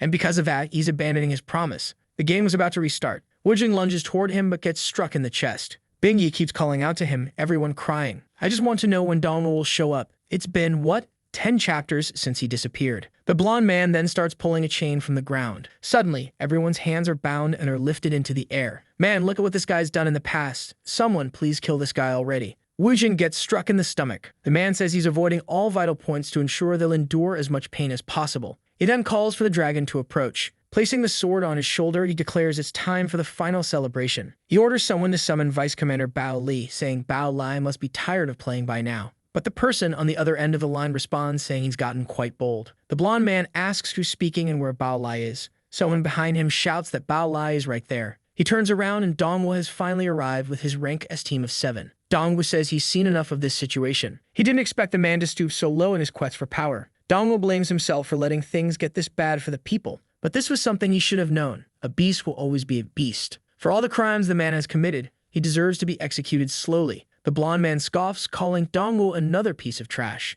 He disappears from the dragon's side, saying he'll finish this quickly, and is already in front of Dongwu, smiling. But then he takes a punch to the face so hard it breaks his glasses, unable to even calculate the force. Dongwu slams him against the wall while the blonde man struggles to understand what just happened. Dongwu says he doesn't even know where to begin. The man had rebelled against the army's rules, abused the women of the city, and murdered his comrades. But Dongwu would ensure he paid for every one of his crimes. Confused, the blonde man asks what he's talking about. Behind him, Bao Lai is crawling, saying there's something very wrong with this demon. Since the first moment they met, this demon seemed far too concerned with human affairs. The story flashes back to not long ago in Yun City, destroyed by war. Bao Lai tells the ice puppet not to kill the little girl. But first, he intended to enjoy the charming woman. Qian Xiao was just watching her mother. The man licked his lips and asked if it wasn't a problem for the daughter to see this. But then suddenly, there was an impact and shards of ice flew toward him. Dongwu had destroyed one of the puppets. The man demanded to know why so many low-level demons were interfering with his plans. He cast a spell,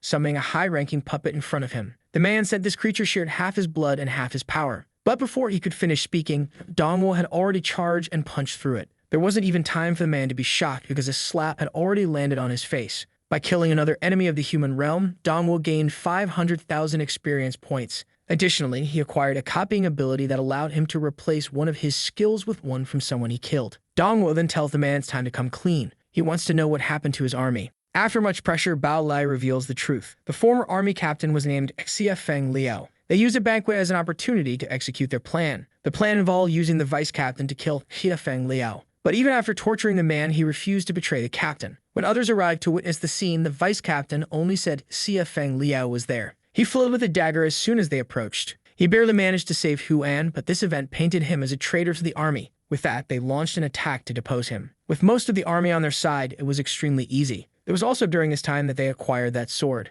With his father's influence, Sin Jibio became the supreme commander. Back in the present, Bao Li questions why the boy is so interested in all this. Dongwu simply asks why no one resisted or questioned anything. Bao Lai explains that they already knew who might resist, and those individuals were sacrificed before anything started. It was the fault of those who were too loyal to the former Feng Xiao. He then says he's told Dongwu everything he knows and demands to be put down. But instead, Dongwu lands a punch straight to his groin. Dongwu tells him to stay quiet as a girl approaches, calling his name. She's brought the armor he had given to Wei Ming, explaining that Wei Ming wanted Dongwu to use it to take the king as far as possible. She adds that she received a strange message, and that they seem to have encountered some trouble. Dongwu equips the full armor set, uses an ability to make it appear like regular clothes, and starts carrying Bao Lai. The demoness tries to warn him that the situation is very dangerous, but he tells her to just take him to Xin Jibio. Back in the present, Dongwu slams the ground with a punch. Bao Lai still can't understand why Dongwu is so interested in humans. Meanwhile, Xin Jibio begins activating his golden lightning, equipping some gear and analysis glasses.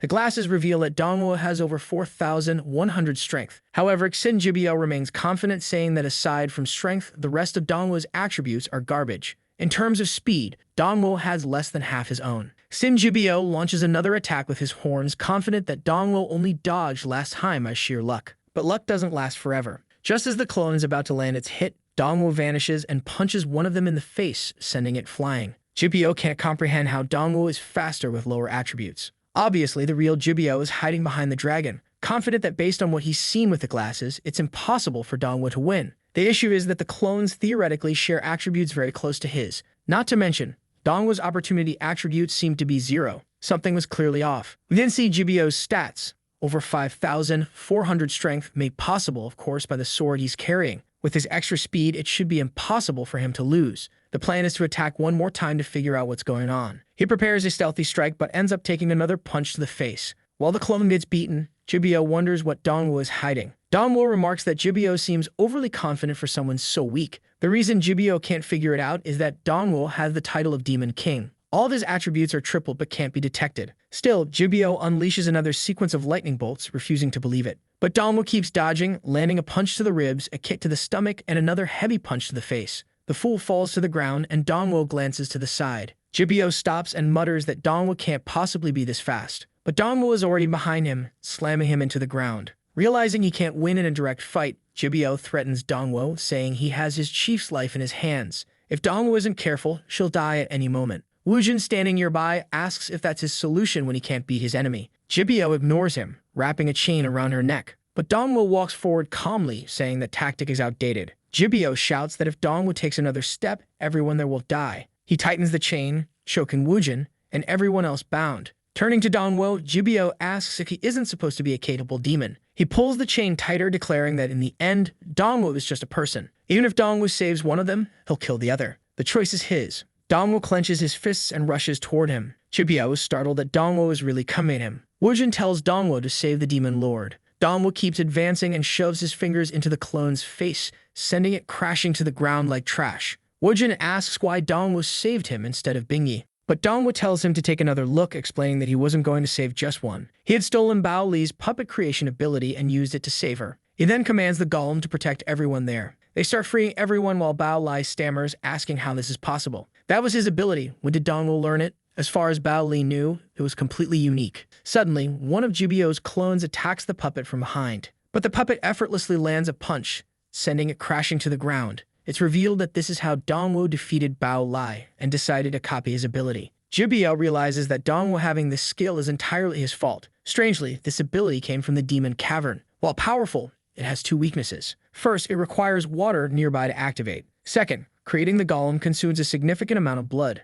If the golem is as strong as Dongwo, he must have used nearly all his blood. This means the real Dongwo is currently weak. Jibio yells for the captain to ignore the golems and attack the original body. He believes Dongwo's bluffing and one hit could end everything. Dongwo stands still silent. Once again, the attack comes from behind. The blow seems to land perfectly and Jibio even celebrates, declaring he's finally won. But Dongwo simply tells him to keep going. Confused, Jibio looks back and asks how Dongwo is still alive when he was on the brink of death. Before Dongwo can respond, Jibio launches another attack. Each strike, however, only deals between 100 and 300 damage. Dongwo merely asks if this is the best Jibio can do. Once again, Jibio activates his analysis ability. That's when he notices that Dongwo's health bar is still full. Worse yet, the health and status bars are the least of his concerns. What's truly strange is that this boy has an entirely different aura. Dongwo pulls out a massive blue sword and asks if Jibio has already used all his attacks. Jibio begins to panic, realizing that if he doesn't find a solution, he might actually die today. Suddenly, as the dragon stomps on the ground, it shoots upward like lightning. Jibio seems to find solace, thanking the heavens for being on his side.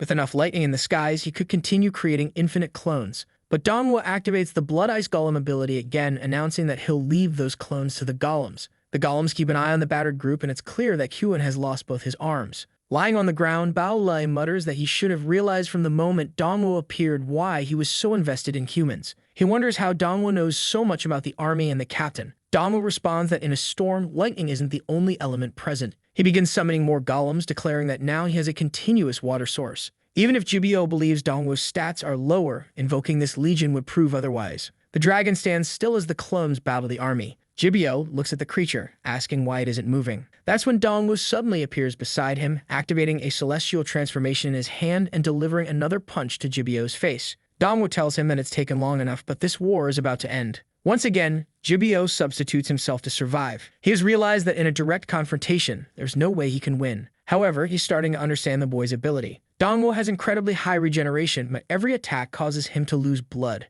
Jibio's plan is to use his SSS-ranked weapon's energy storage ability. Once it's fully charged, he can cut Dongwo in half with a single strike. All he has to do is keep stalling for as long as possible. But then one of the ice clones sneaks up from behind and stabs him in the chest. Jibio writhes in pain, activating his electricity. Apparently, he becomes lightning itself, jumping from one clone to another and escaping. However, the damage had already been dealt to his main body. Amusingly, after taking the hit, Jibio claims he can swap places with his clones, so he's not in danger. Sure thing, buddy. It seems like you might be in danger. Bao Li, who seems to have an IQ of 16, finally begins to understand the captain's plans. He's confident the captain will win since the golems are limited by time. Jibio smirks, saying it doesn't matter what Dongwo does, he will never kill him. That's when Dongwo immobilizes a clone and asks, "Who's on trying to kill this guy?" He's made it very clear that this man must pay for his crimes with the slowest death possible. Jibio continues to demand his release, remembering how, as a child, he also claimed he didn't want things to die too easily. Dongwo tells him that every clone is still a part of him. This means the pain the clones experience always returns to him. Exhausted, Jibio wonders how Dongwo knows this.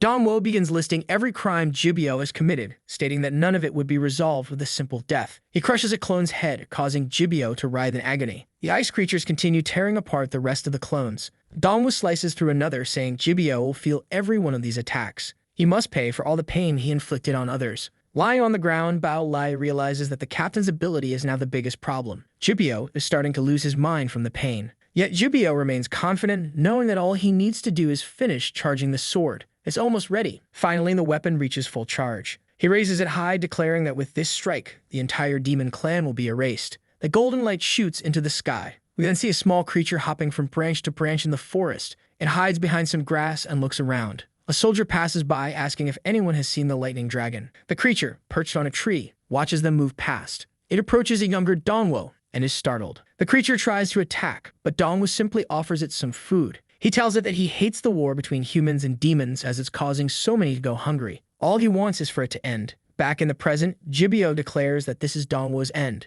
This will be the attack that wipes out the entire demon clan. The dragon watches the two of them. Dongwo stretches his hand forward and says, "Return." The blonde man is ready to deliver the final strike. Suddenly, the entire sword disintegrated. It flew through the air and reassembled directly in Dongwo's hand. He said, "Now it's finally back with its rightful owner." The clueless Jibio was utterly confused. Everything he had endured was to wield this sword. So what happened? Dongwo simply thanked him for helping recharge the sword. As he approached Jibio, he raised the sword, creating a tornado around him. The clones began to evaporate and a sphere of energy formed around them. The force was so immense that even the skies cleared. From the ground, Bao Lai murmured that he had always known it was him. The dragon looked at Dongwo and said, "Now you're truly back." Man, was that little creature from the forest the same monster now? Look at the resemblance between our boy as a human and as a demon. Jibio was still completely baffled by what was happening. Most of the clones started to dissipate and the black clouds and energy began to fade. Jibio found himself on his knees surrounded by all the creatures. The sword stopped beside him and Dongwo declared that the war was over. We flash back to the Sacred Kingdom 2 years earlier. Someone pointed out, asking if they saw the demon fall.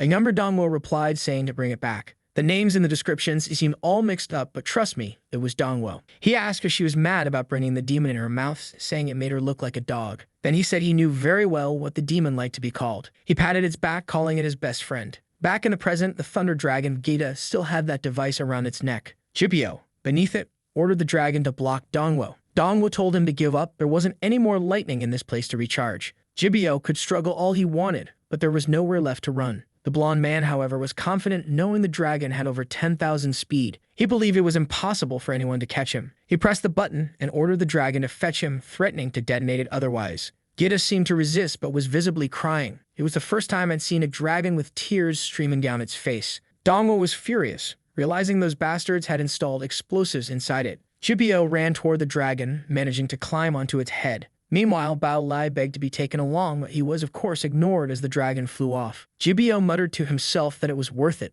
In the end, he was still leaving with the magic core. Wei Ming commented that at this rate, Jibio would manage to escape. Wu Ming looked at Dongwo and remarked that something seemed to be on his mind. Dongwo was considering giving up. He thought there was no chance of capturing Jibio without risking Gaeta's life. This left him disheartened until he heard a voice in his head. Someone told him they believed in him. It was the dragon's voice, saying it trusted him, so there was no reason for hesitation. Jibio struggled to hold on to the dragon, which asked Dongwo if he remembered the game they used to play. Then it lunged to bite Jibio, catching him midair. With Jibio in its mouth, the dragon told Dongwo that it was his turn now. It turned back toward Dongwo, who steeled his expression and prepared the sword. Jibio, still in the dragon's mouth, yelled not to blame him. He activated the self-destruct device, declaring that at the very least, he would die there. The self-destruct countdown ticked from 83% to 90%. Dongwo observed as it reached 97%. At 99.5%, he delivered a precise slash, destroying the device around the dragon's neck. The dragon managed to land safely. The demons were still frozen in fear. The fool Bao Lai was still trying to comprehend why everything was going so wrong. As the smoke cleared, Jibio lay in a pool of blood. Slowly, Dongwo approached.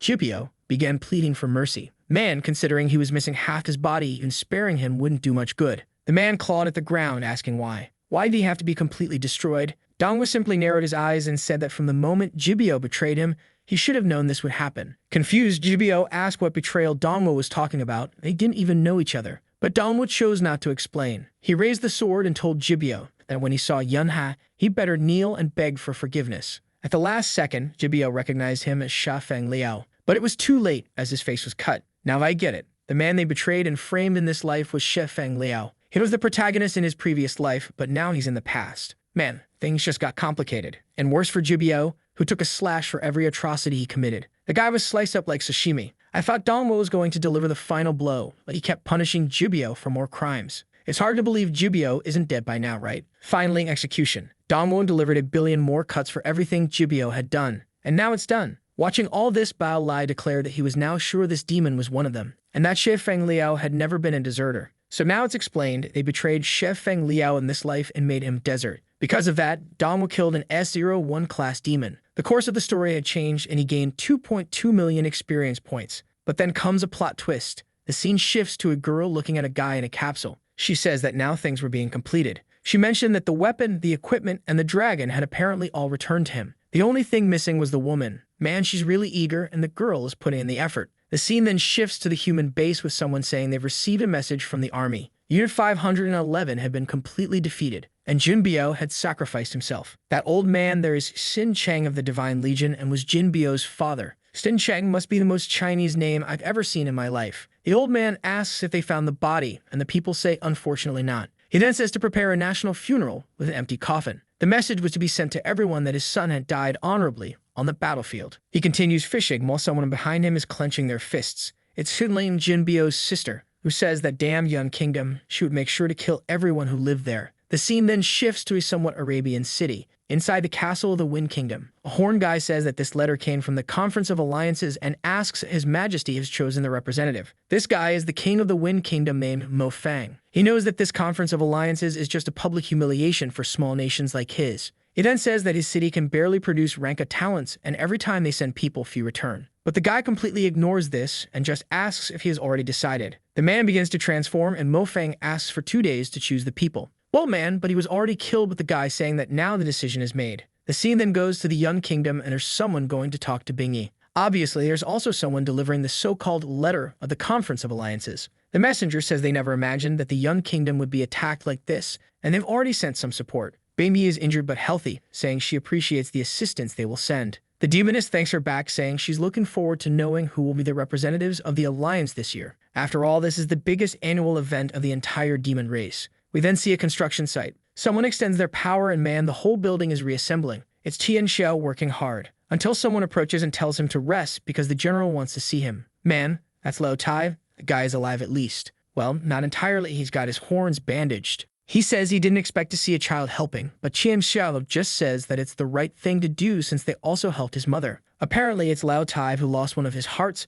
which ended up in Tian Xiao's mother because of a promise his brother had made. He tells the boy that what he did is right, and there are always good and bad people among humans or demons. But karma doesn't see differences between races. Lao Tai asks to be forgiven, saying he swears never to attack this place again. But too late, friend, you became the dog's meal. Lao Tai apologizes for the false promises his brother made and says there's no reason to care about his death. But Qian Xiao says that's not true. His brother was really scary, but he remembers very well how he acted when the humans invaded the city. The big guy told the kid to run. The heart had already been removed from his body and he didn't want it to be wasted. The problem was that in the middle of the escape, they encountered the bastard. That's when the big guy told him to take that heart that would be delivered to his mother and disappear from that place. He swore he would stay there to at least buy him some time. That's what Tian Xiao tells Lao Tai, that in his last moments his brother was a savior. Lao Tai stays silent for a second and then laughs. He then cries, saying he never understood anything. In the end, his brother hadn't changed at all since they were children. On top of the walls, Wei Ming tells Dongwu that now he is the most powerful person in the Yun Kingdom. And because of that, by a unanimous decision of the 3 generals,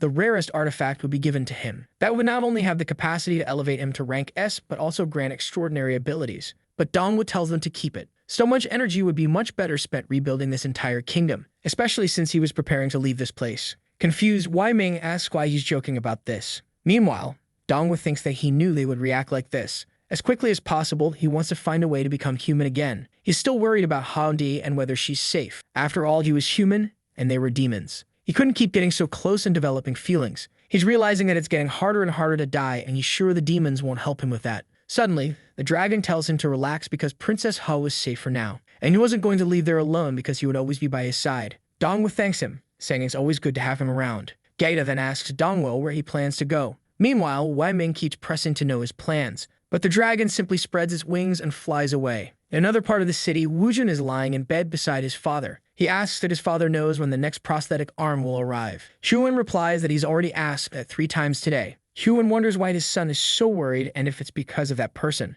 Wujin ignores him and tells his father to rest. From the moment he saw that man at the court and after everything he did in the cave, he should have realized it much sooner. That man wasn't a demon at all. He belonged to the race Wujin hated most. In another part of the mountains, the system window displays the same message, stating that the only way to become human again is to die. Dongwo tells Gaeta that, unfortunately, no matter how many times he tries, that's the only answer. The problem is that with his current power and abilities, it's far too difficult for anyone to kill him. He needs to find someone above rank S with an ability to kill him instantly. But even in his past life, the only time he encountered something like that was in the Demon Tower. He mentions to Gaeta that there's one solution, but it requires him to remember that he's just a contracted beast. Thinking of a way to help kill his master makes him feel bad. Suddenly, a boulder at the top of the mountain begins to fall, heading straight for Dongwo's head. But Gaeta slices it apart effortlessly. Gaeta says that, unfortunately, as a contracted beast, he will protect Dongwo no matter what happens. Out of nowhere, a bear appears to attack Dongwo, but it gets blasted with a laser to the face.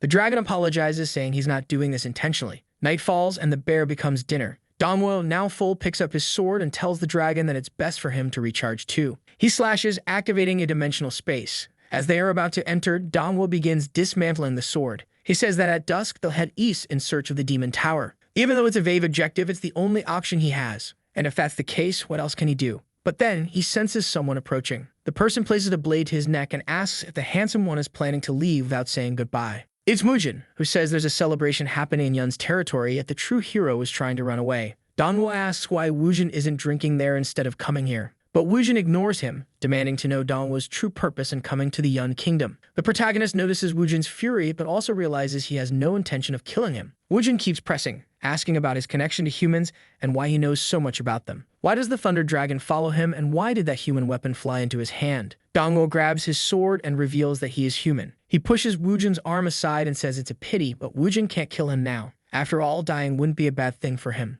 Wujin responds that he's noticed Dongwo is always seeking death and doesn't understand why. From the trouble with his father to the events in the cave, Wujin doesn't get why Dongwo wants this. Dongwo reveals that dying is the only way for him to return to being human, which he originally was, though strangely he ended up in this demon body. Wujin then asks why Dongwo killed that human captain if he didn't need to save anyone. He could have simply died at the hands of that man and thus returned to being human. A human army would have won, and Dongwo probably would have gotten what he wanted. Wujin has a point. It's true. But Dongwo replies that it's not about the side he's on, but about the things he believes in. He couldn't tolerate something as evil as that. Wujin releases Dongwo's neck and says it's humans who keep bringing misery to their territory, bringing death and destruction, and they even killed his mother. That's why he hates humans and believes they all deserve to die, and Dongwo deserves to die along with them. But deep down, he really hoped Dongwo was still a demon. The dragon tells Dongwo that he can feel Wujin seeking a bit of comfort, but Dongwo remains cold, simply saying he's leaving. The dragon asks if he's really not going to say anything, but Dongwo says he can't form any connections.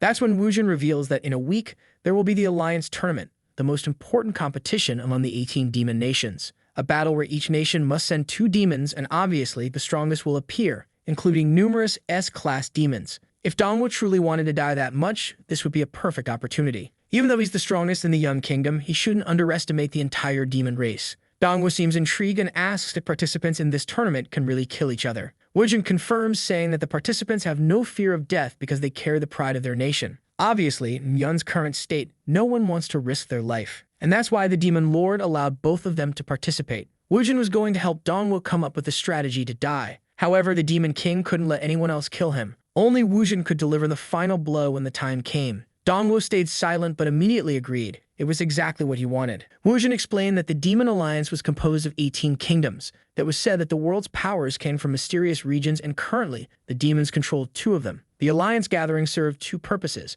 to bring all the leaders to one place and to determine the leader of the entire Demon Alliance. The method for this was the tournament, held once every 3 years. The demon world was fair. Whoever was strongest reigned supreme. Only the victor of the final battle could lead the demon race. But obviously, it was also a stage for the strong kingdoms to showcase their power. Bingmi explained that the beauty of the tournament had faded. Now all the kingdoms that participated were full of schemes, only attending for their own interests. To guarantee victory, they sent the most ruthless demons and used the lowest methods. So much so that in the last tournament, only 5 of the 36 participants survived. Of course, none of the demons sent by the young kingdom returned alive. She said it wasn't too late for them to back out. She could write a letter ensuring they wouldn't participate. But upon looking, the 2 had already disappeared. Poor Bingy, they were already gone. Dongwo was looking out the window of the airship, seeing the Flame Kingdom for the first time. The airship was futuristic but was being carried by the dragon, combining nature and technology perfectly. We then see the capital of the Flame City known as Beiji. Bingy mentioned how much the place had changed in just a few years. She said they should check in quickly since there was going to be a banquet that night. But once again, the 2 had disappeared. Dongwo was intrigued by the exotic fruits around.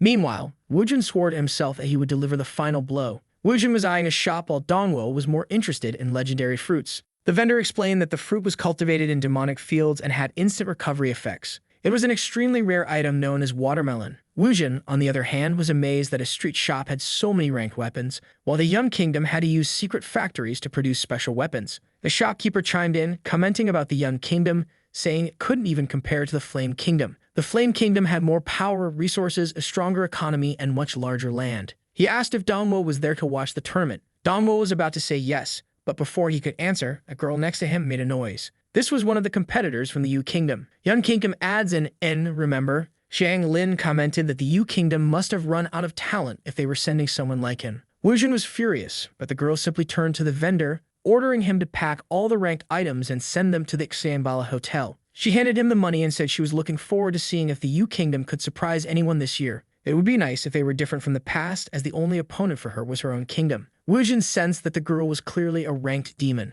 Later at the hotel, he told Bingy that the people in this region were far too arrogant. She replied that it was to be expected. No one would be friendly right before a championship. The truth was that when these tournaments first began, most kingdoms had similar strength. But over time, the Flame Kingdom, Yu Kingdom, and Lei Kingdom kept accumulating power. And as the saying goes, the strong get stronger, especially considering that these 3 kingdoms almost always alternated victories among themselves. The prize for the competition was a stone that allowed a demon to advance to rank S. The winner also became the commander of the 18 armies, gaining the right to use the Alliance's mines. Dongwo seemed impressed by something. Mamie said they had arrived at the greatest pride of the entire demon race. Just then, someone appeared behind them. A man pushing a girl in a wheelchair asked if this was the Changbala Hotel. Xiang Lin commented that she'd run into those weirdos buying watermelons again. Wujin was already losing his temper, ready to hit her. But Bingy calmly told him not to fall for the trap, reminding him that the tournament was about to begin. Meanwhile, Dongwo was talking to some people who said they were from the Mist Kingdom. Dongwo warned them not to go easy on him if they encountered him in the tournament.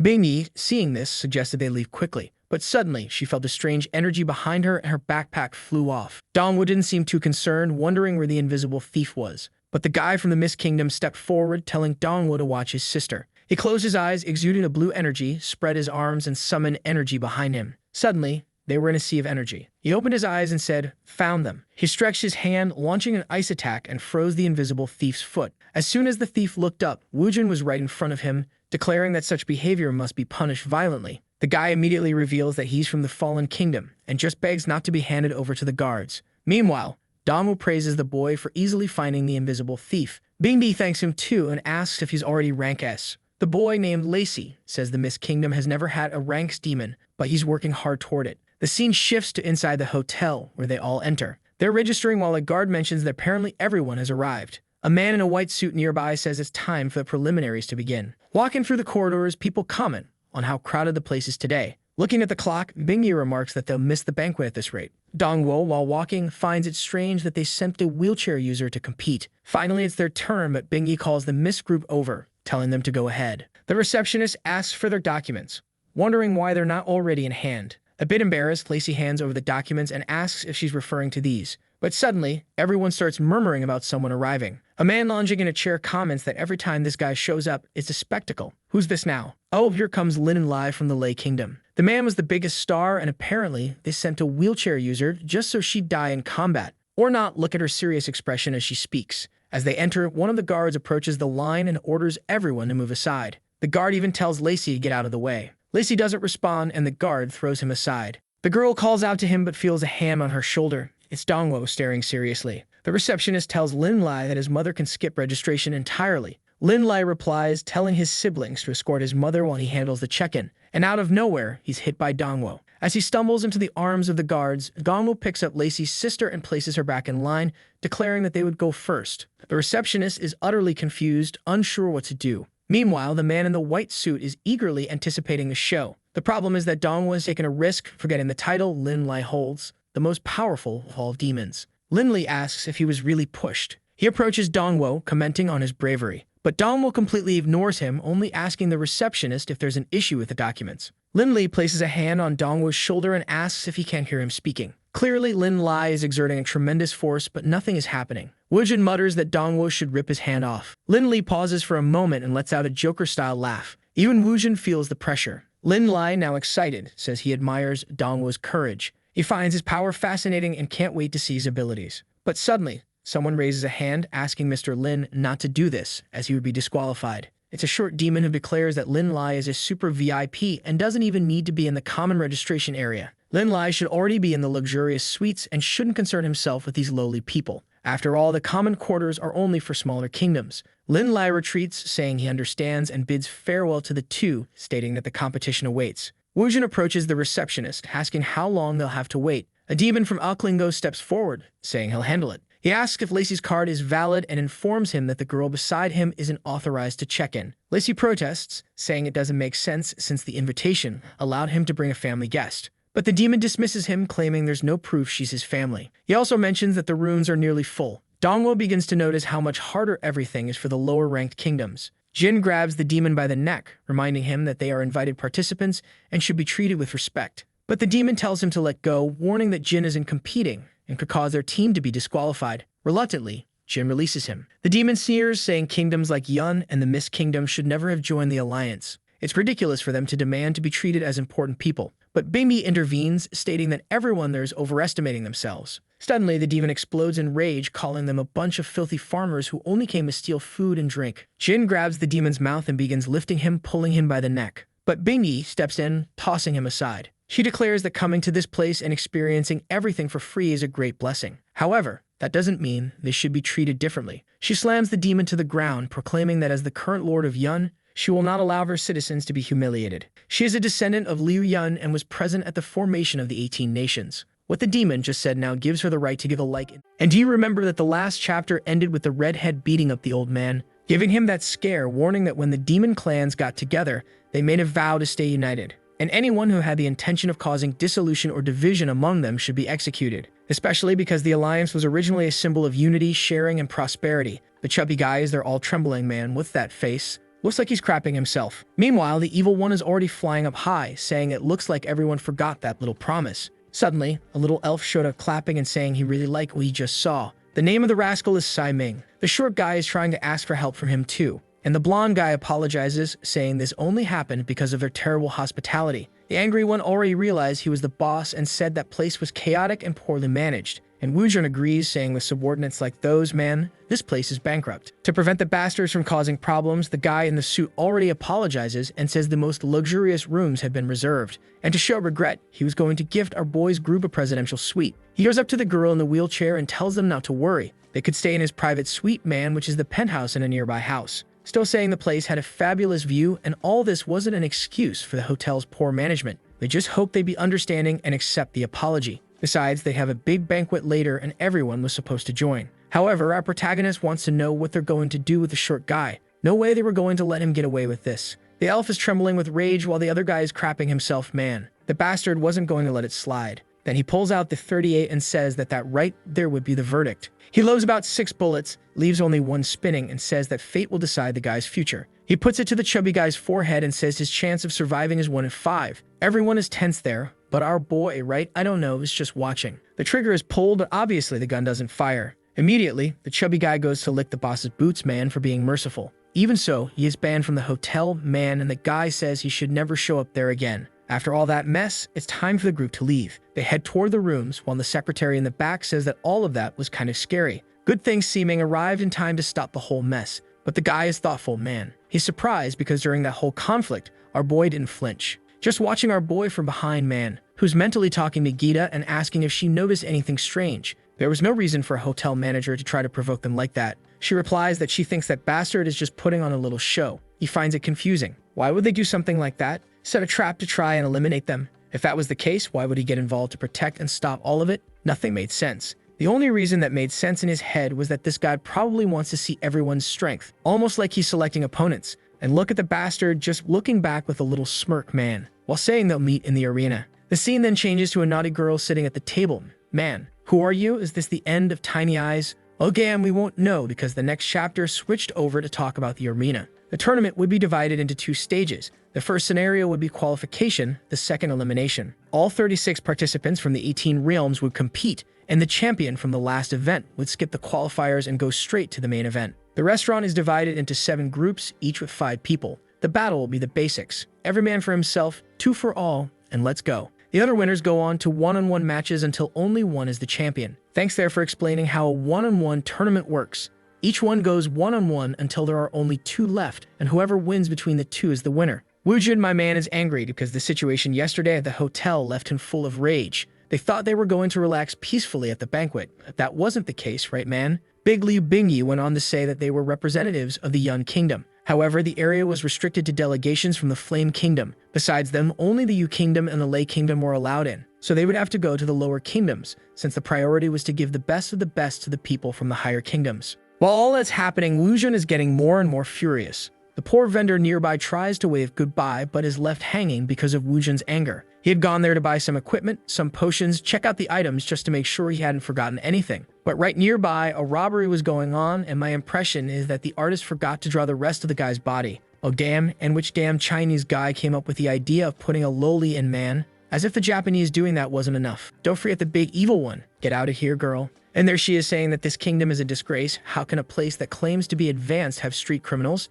If her brother didn't have this damn tournament, she would have never bothered coming to such a rundown place. The robber is getting impatient, told her once again to hand over all her money or she'd regret it. Now that I noticed, he's kind of invisible, right? Hey artist, sorry for the criticism, man. I didn't know the boy's power. But obviously, she's already preparing to end the poor guy's life. Then, out of nowhere, she gets a cheerful little smile and Woojin notices it's someone named Suer. Then she yells out, calling for Woojin. The robber tells her to stop calling for help if she doesn't want to die, man. But now Woojin comes flying in and hits him with a knee. Actually, it was a punch. I don't know. I just know the sucker went down spinning. And what is this, bro? He showed up all romantic. Man, this guy's unlocking the jail. Call the FBI. Even worse, this weirdo went all red. She's Michelle, Princess of the Snow Kingdom. Wait, but you just called her Xur, which is the Chinese name, right? Xur in Chinese means Princess of Snow. Damn, bro, look at that. I'm becoming a polyglot. Another guy standing nearby raises his little finger, wondering what they're going to do now that someone else showed up. Another accomplice on top of a building says they shouldn't miss this opportunity. There were no guards and the girl looks super rich. But then the guy realizes something else was going wrong. The leg of a guy who was hiding starts to freeze before he can even notice. Obviously, it was Suer, while Woojin is asking her if she's okay. She puts on a dramatic act, all distraught, saying that if it wasn't for him, she'd be done for. She's lost there with all these thugs around. Woojin, however, already knew who that bald bastard was and started wondering why the guards had let him escape. She, however, is just clinging to his arm, telling him to forget about that and take a walk with her. Of course, as they're leaving, man, she already sends that guy off to the ice project. Also walking down the street are the brother and the sister in a wheelchair. The boy is apologizing for being useless, saying it all happened because of him. But the sister tells him it's okay, the medicine was too expensive, and he'll find it somewhere else soon. Poor kid says he'll give it everything he's got to win the tournament, my son, and the prize will be used to pay for his sister's surgery. I almost wish you'd win. If you had a chance, I'd root for you, kid. She says the money the villagers collected can be used to buy him a lot of equipment. Besides, she asks him not to push himself too hard. His safety should come first. Meanwhile, our protagonist is focused on getting his items too. Strangely, this bastard now has that handsome look on his face, right, man? Where's that idiot face you had before? Oh, damn, it's the Sung Jinwoo effect. He asks Gaida if there's anyone who could beat him, and she says it's hard to say, especially since the previous tournament's winner didn't show up. Rumors say the 2 people from the Yu Kingdom are extremely powerful. The hotel guy and that rude kid also seem pretty good, but the chances of facing all of them are pretty low. Then our sleigh guy said he had a brilliant idea. He didn't need to check every opponent one by one. The dragon wants to know what kind of damn idea this is. In a shop, Stuart is there buying rank S items for Woojin, man. He says it's not necessary and that he doesn't need them. And at the same time, there are several other competitors training in their own ways, bro. Some meditate, some do push-ups, and the tournament is about to begin. Finally, the day of the grand competition arrived, and it would be broadcast live to all 18 kingdoms of the demon tribe. What no one knew, however, was that this event would define the course of history for everyone there. Many important people are present to witness it. and no one knows about something extraordinary that is about to happen. Cue the fireworks show. Everyone gets hyped, and the announcer talks to the crowd, saying he's going to introduce the competitors of the first group. 5 people were already in the arena. The first to be introduced was Azer from the Ru Kingdom. This guy looks like a demon Goku with that outfit, bro. The second was Shangwu, and the bastard even has some swag. The dude says this first match will show the world the power of the Flame Kingdom. The bald guy beside him agrees, saying that Trembolone Megazord is definitely going to be the champion of this event. Man, the chance of the strongest guy in the anime being the buff one is lower than winning the Megasino lottery. My guy, it exists, Baldy. Down in the arena, the spotlight's on the beasts, man. And the presentation of the last competitor is done. Ah, who's the ultimate badass, right, my dude? Our beloved Gan Dongwo. The dragon wants to know if he's really going to carry out this crazy plan. He says he definitely will because that's how he does things. Next chapter already starts with people throwing money on the little tiger, bro. Bets flying everywhere on who's going to win that fight. The favorite among the fools is the Trembolone Giant. If it were me, I'd bet on the protagonist. But over there, in everyone's opinion, anyone who bet on our boy was an idiot. Nobody bets on a minor kingdom because they always lose, especially on someone like him who is completely unknown. Everyone's laughing at whoever wants to bet on that guy, until suddenly, look who shows up, the blonde elf. He casually arrives saying he's there just to have fun. Everyone wants to know who he's going to bet on. He casually says he's going to put 5 million on our boy. Everyone's in shock and tells the crowd to calm down. His own match would only be later. Right now, he was there to watch with everybody else. Everyone thinks the boss is just being generous betting on the underdog to maybe score some cash. Then the announcer says that since all the contestants are in the arena, the countdown would begin. 5 seconds left, bro, and as it gets closer to 0, everyone starts getting ready. 1 second left on the clock and our boy is just there relaxing, massaging his shoulder. As soon as the countdown hits, I'm already jumping around, bro. The Trembolone dude is everyone's target. The weird guy over there activates black armor mode, gaining 1,000 defense points. There's a crazy guy with swag slashing left and right, another one slapping, gunfire, explosions, pyrotechnics, smoke. But yeah, obviously the guy with 1,000 defense is untouched in the middle. The fools are all trembling, wide-eyed, wondering how not even a scratch landed. Meanwhile, in his bed, the rich guy is watching the match. To him, this strategy of the weak ones teaming up to take down the strongest was way too predictable. But they wouldn't win anyway if none of them could pierce the armor individually. All they were doing was wasting time. That's when he notices our protagonist hadn't done a single thing and gets kind of confused. He asks Gata if she's ready and she says she's been charged up for a long time. While Wuzhen is trying to figure out what our boy is planning since he's doing absolutely nothing. Then he starts drawing his sword, saying it's time to put on a show. The badass is loaded with mana and shouts for everyone to pay attention to him. Now he's got that idiot face on again, huh man. Quickly, the spotlights turn toward him and they see a dragon flying in the sky. In the arena, everyone's still kind of confused and hasn't realized what just happened. Then our boy points a finger at the Trembolone dude and tells him to activate the most powerful defense he's got. The extra thinks it's a joke since a little guy like that could never hurt him. But our boy gets into a stance like it's a baseball game and sends the slash in his direction. The fools watching are in shock and an explosion erupts in the middle of the arena. Obviously, our boy's friends already expected that, right bro? When the smoke clears, all the competitors are wiped out. Even the guy with 1,000 defenses down, bleeding, wondering how that's even possible. The announcer goes wild, saying that now only 2 challengers remain. Everyone else have been taken out with a single strike. Our boy points his sword and warns that if he has to strike again, it'll be with full power. Right away, the sucker gives up, saying he's not up for that. Everyone who bet on the little tiger, bro, fell for the obvious. Dude lost their money, they got screwed. And the giant quickly realizes that the sword the guy was using caused real damage and ignored any kind of defense. The kid hadn't even used full power on that first attack. If he had, the entire arena would have been wiped out. Now all shaky and scared, he wants to know who this boy is. And finally, the winner of the match is announced. Our boy, Gan Dongwo from the Yun Kingdom. Almost too weak to speak, the giant wants to know how he has such overwhelming strength. It's impossible for someone of rank A to be this strong. Our boy just ignores him, takes advantage of the broadcast, grabs the mic, and says that everyone there was way too weak. It didn't matter which kingdom they were from or what level they were at. All those demons here were a bunch of weaklings. Obviously, that man doesn't make anyone happy. While his friends are panicking, knowing he just picked a fight with the entire kingdom, our boy doesn't stop and says that first place already belongs to him. If anyone felt offended and wanted to settle it, all they had to do is fight him and prove him wrong. Back in his kingdom, obviously, everyone's hyped up about this challenge, bro, recognizing that the beast really is fit to be a general. Not to mention that they had survived thanks to his efforts. Even those who once doubted him now recognize that he's bringing many opportunities. The population was overcome with enthusiasm. Later, the battles continued. It was Boy Lin-Li's turn and he quickly wiped everyone out. Right away, he started yelling that nobody was going to take first place from him. The former general says it's because of powerful demons from other tribes that they never managed to prosper. But now, thanks to Gan, they can dream once again. Maybe the kingdom would finally return to its peak. The third part of the qualifiers was about to start, and the next fighters were announced. The first poor soul this time is named Sing Tian. Oh my god, my son, you have no chance at all. He looks exactly like Kazuya from Tekken, and the other ones next to him, just some bald guys. This time, Woojin's up, man. He's like a regular protagonist, but since our main boy is so overpowered, we need a second one, right?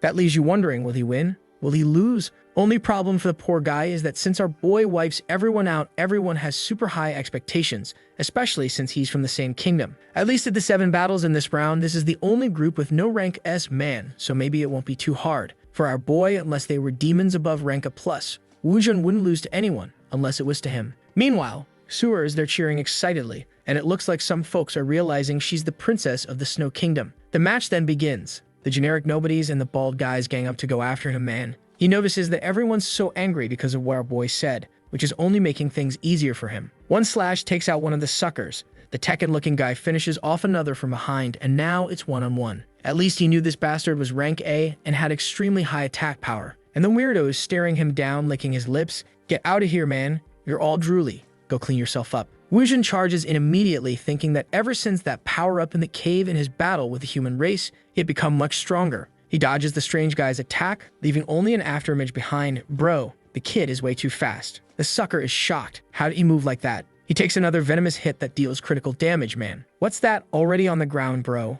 Ah, but he had taken one too. Man, holy hell. Where's that arm coming from? Damn, he sent an arm straight through his chest, all twisted and stretched. Right away, Woojin is forced to retreat, while Gandongwo notices something strange about that damned Sing Tian. Woojin, though, swears he would never lose or be defeated in a place like this. Man, he unleashes another sequence of slashes, and the guy's already got no head, no neck, no chest, no arms, no stomach, nothing left. But then he just reconstitutes himself with some weird stuff coming out of his chest, saying gulu gulu. The poor guy thought it was all over, but in that moment I was shocked when I looked back. The guy's body was completely regenerated, and now it was the damn zombie's turn to attack him. That's when Woojin notices the strike coming was really similar to a technique he himself had used, and man, it really was the same slash. Huh. You took your own move, sucker. You didn't manage to dodge 100%, but he avoided most of the damage. Up in the stands, our boy was watching. He already started warning Woojin that there was something weird about that guy. He was surrounded by a strange aura, all evil-like, but Woojin wasn't going to give up, no way. He didn't step into that arena to walk out like a coward. That feeling of helplessness he had that day, he never wanted to feel it again. He wanted the strength to protect his people or his father from getting hurt. The future of the Kingdom had to be protected by him and no one else. The poor guy with that protagonist speech, man, now he's glowing. Already pulling out the bleach mask, saying he's going to have to get stronger and make sure first place is his. Looking at that weirdo pointing a weapon at him, he finally charges forward. Already using the dragon fire-breathing man launched a kamehameha out of his mouth in that direction, smoke everywhere. And when it clears, the guy had been completely obliterated. But obviously he regenerates fully and gives him a death stare, bro. And the worst part is that ability left Woojin in a weakened state. Our boy says, now we're screwed. And the bastard really was 100% recovered. Then he uses a mean level move that repeats the same ability. What the hell, bro? Woojin is just standing there full-on Giga Chad. Man, you know you're about to die, son. His dad's already crying, the cheerleader, the sister. Everyone's freaked out. Wait, did Sing Tian actually win the third match? Yikes, bro, what happened? Well, the chapter ended right there. Let's go to the next one. There he was, the poor kid being helped by everyone who was worried about his condition. But the boy realized that in the last moment, at least he managed to avoid the most serious damage, even though he was unconscious anyway. He asked the girls to take him to medical treatment so he can be taken care of. And looking over at that weird Sing Tian, man, I'm sure there's something suspicious about that bastard. The announcer is congratulating Sing Tian, while the bearded demon is being praised for securing a win for his kingdom. Nothing strange about that fully black sclera, right? The bastard's name is Maiden. A few days earlier, something had happened in the Feng Kingdom, where several demons lost their heads. A strange parasite started heading toward the bodies, enters the head, and the guys are reborn. But with that, they became the minions of someone else, someone who needed new pawns to complete a bigger mission. The guys, obviously now totally manipulated, just respond that they can be counted on, that they'll act willingly. The not at all mysterious dude with a hood, you can't see his face, says it's good to know. That's because first place in that competition must go to the evil clan. Back in the arena, the winner of the fourth match is the Buddy Xiangling. In the fifth match, the winner was the representative of the Flame Nation, Steiming, the guy in the little suit. The demons, however, still didn't know that a much greater evil was approaching. The announcer calls for the sixth match. Jasmine, guys, this one came to Haxon Hearts. The tough-haired dude says he's never heard that name before. The announcer was about to introduce the next one, but it seems our boy knows this girl from somewhere. He starts trying to dig into his memories, trying to remember where he knows this crazy girl from. Back when he was just a pantsweater, he was there holding a sword, begging her not to come any closer. The girl, however, asks him not to be afraid. They weren't bad people. He didn't remember anything that had happened or why he was there or even where his home was. The only thing he could remember was his own name, Chef Anglio. He wanted to know more about the girl. What was her reason for also entering a place like that, devastated by war? She dodges the questions, saying she had just left home to take a walk and that her name was Jasmine. After that, one of the guards calls the princess Haoleana, saying they needed to return quickly because her mother had come back to the capital. But the girl scolds the guard, saying they had agreed to be stealthy this time. Time passed, and the two ended up staying together by the time they were 12 men. She kept sneaking out of the palace and needed to return before the celebration. Our boy says he'll help her since climbing up there was a bit tricky. Back then, they were the same age. Obviously, the sucker was already in love. Jasmine asked that they remember when they were outside they'd have to use different names. Remember that tip, right? They call her Jasmine, right? Because her name is actually Princess Haoleana. Oh, you silly dog, you already have the Demon King's woman, the human queen, and now you want one more, my guy? You're on fire. The match was about to begin, and our boy was interested. Jasmine seemed to be drawing attention in the middle of the arena, and the first ones had already gone after her. But she puts her hand to her chest, casts a spell outward, with a peculiar expression, a louder-than-needed scream, and starts freezing everyone. This left our boy even more surprised because her techniques were similar to those from childhood. This time, instead of using her voice to activate the skill, however, a large circle appears on her back. With the staff in hand, she slams it into the center of the arena floor, making several roots sprout. The announcer tells the crowd she can manipulate 2 elements, which is something remarkable. But the more techniques she used or spoke, the more certain our boy became that she was the same person. Her last attack sends out a massive shockwave, throwing everyone out. The badass cleared the whole place and sent Teen Rocket flying bro. While our boy is there, he keeps repeating to himself that everything is just like hers, both of them. But now he was sure. There's no way someone could have the same name, the same ability. Couldn't be a coincidence. It was too much. What did make sense was why she had a demonic appearance. The person he knew was a human. As she leaves the arena, the announcer tells the crowd there are now 6 winning candidates and only 1 match left. But our boy isn't even listening to anything. It all just feels like a blur. In the corridors, he's heading toward the badass. He runs down the stairs, desperate, looking for the damn girl, but ends up losing her and stops, asking himself why she ended up in a demon's body. While he's there with his head down, sure that it could only be her, the badass is hiding just behind him, bro, saying that she couldn't reveal herself to him yet. She had to first complete what she needed to do. The evil clan had infiltrated that competition, and they were going to take first place. Little by little, they would take control of all the demon people. This was the crucial event that would affect the entire story taking place. That's why she had to stop those guys from winning, and also ensure that our boy ascends to the throne. No one at that event knew that their enemy was something far worse than they imagined. But for now, nothing could be revealed to our boy, so she only hoped he'd stay strong. The next chapter starts with our boy saying that the truth is, ever since he reincarnated, a lot had changed. He doesn't know the whereabouts of the human bestie man. The throne had been taken by Xin Jibio, who soon after attacked the Yun Kingdom. That ended up making our boy form this alliance with that nation. The problem is that alone was enough to cause a massive butterfly effect, and now the entire reality he was supposed to know has been altered. The advantage he had of knowing the future is gone, since it's no longer possible to predict what's going to happen next. The dragon asks what he's going to do if this conference doesn't go exactly as he's been planning, to which he just replies that he has no choice. He'll have to do exactly that. He always pulls this move of saying he's going to do something, but not actually saying what it is.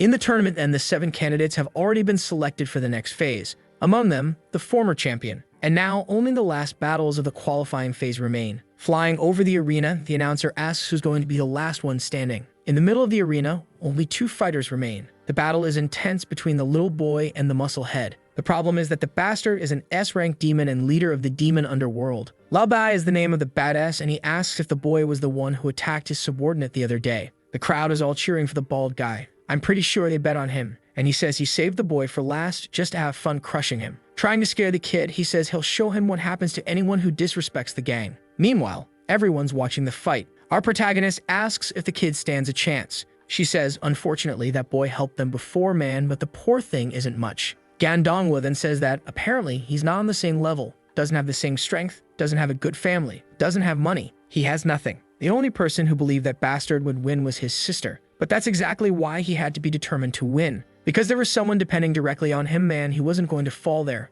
And our boy realizes that Bastard was ready to give his life to achieve victory, which reminds him of his past life when he was just a prisoner. Back then, he was a simple B-rank warrior, had to defeat monsters all day just to stay alive. And during those times, he said the same words, that he wasn't afraid of any enemies. The problem is that the creature he was up against, man, was another S-rank gladiator. And obviously the guy was looking down on him, saying that it was going to be more like torture. Back then, Jasmine had been imprisoned, and she asked why he came back to save her if they had already agreed to meet again later. But the truth is, our boy had made a bet with the whole arena. If he won, the two of them would be freed. Even though the arena was chaotic, there were still rules that were always followed. The crowd is shouting excitedly, everyone wanting to see the boy get crushed. Too bad for the suckers, because he's the protagonist this time, bro. The gladiator charges in furiously at our boy, who in that moment was forced to surpass his own limits. And just like our boy in his past life, now the little guy is charging in too, right at the S rank. His agility is much higher, and he manages to land a few shots on the bald guy. The problem is, he still lacked the power to bring the thug down, who uses a ground technique that paralyzes everyone. He charges in the very next second to finish the kid, saying it's over.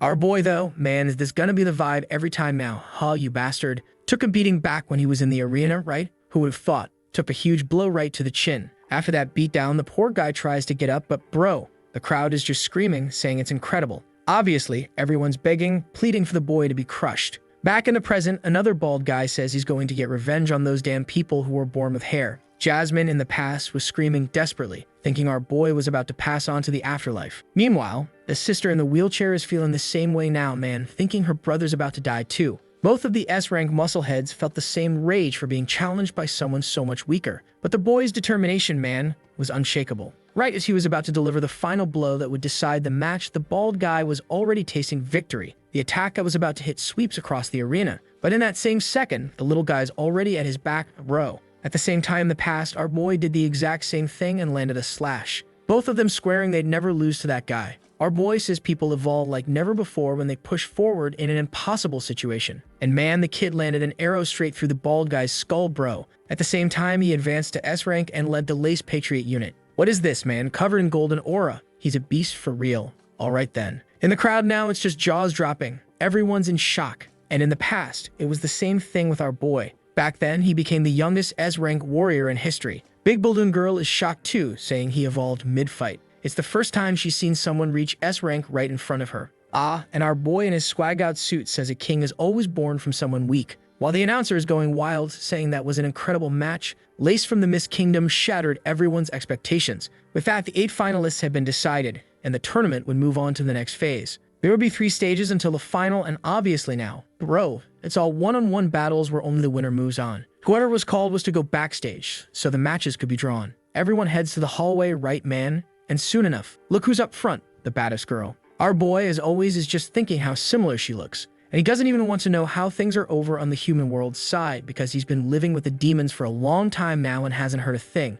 Even the dragon mentally agrees her appearance is very similar to the princess, which makes our boy realize he can't be wasting too much time here. He needs to beat everyone quickly and move on. That's because he needs to get back to her body soon, right, man? Because the real threats are the ones who could end him. That's when the dragon says the only threats to our boy in this tournament are Lin Lai or Sai Ming. The guy with the hoodie named Shu is a threat whose strength they don't really know, but yeah, obviously he's not weak. As soon as our boy places his hand on the black orb, bro, he pulls number 1, which means his opponent will be number 2. Whoa, looks like it's going to be Lace, not totally sure, but it's showing number 2 there. And the guy in the suit pulled number 5, but strangely, he says it wouldn't be fun like that. He gives a little smirk, some spinning stuff shows up, and he says it's time to change the options. Whoa, what did he do? Did he rewind time? I'm kind of confused. What's happening? Damn it. And then he goes up to our boy, shows him the orb, and asks if he's enjoying it. Now the bastard has number 2, right? I don't get what happened, but somehow he changed the game, and he tells our boy it'll be an honor to fight him. And now, already in the arena, the final fight was about to begin.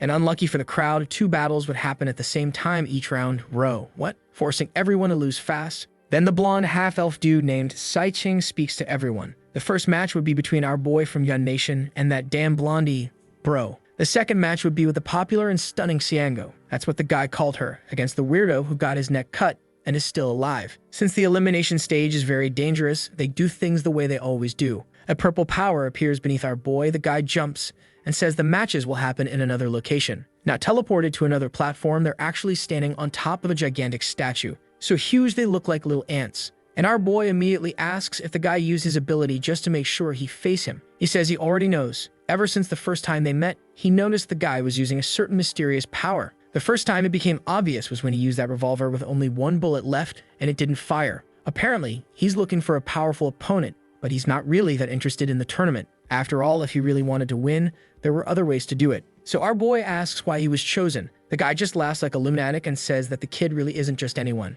Very few people can see through his ability. He says that life is made of experiences, but unfortunately, his future was full of certainties. He's been winning for a long time and always knew exactly when to win and when to move forward. In other words, he was kind of bored. But against our boy, he felt a certain uncertainty, and that's exactly why he challenged him. This would be an interesting match. Our boy spreads his arms and says that since the guy is betting on him, there's only one path. He'll have to kill him in front of everyone. Otherwise, his first great failure will be broadcast to the entire world. The bipolar blonde tells our boy to relax. He would never choose a future where he loses. But then suddenly, the guy pauses and realizes that our boy isn't doing anything. He's just telling him to go ahead and launch an attack. The elf decides, all right then, but before that, he closes his eyes to take a peek into the future, right man? He sees that in the first move, he'd take a sword to the gut. In the second, he'd be on the ground. In the next, he'd have his neck cut. He was already at the 16th possibility trying to find a solution. The guy's already at 26, bro. 190, 250 scenarios, the kid's like Doctor Strange. Poor guy's already collapsed on the ground, sweating, wondering how this is even possible. He couldn't believe he couldn't find a single way out.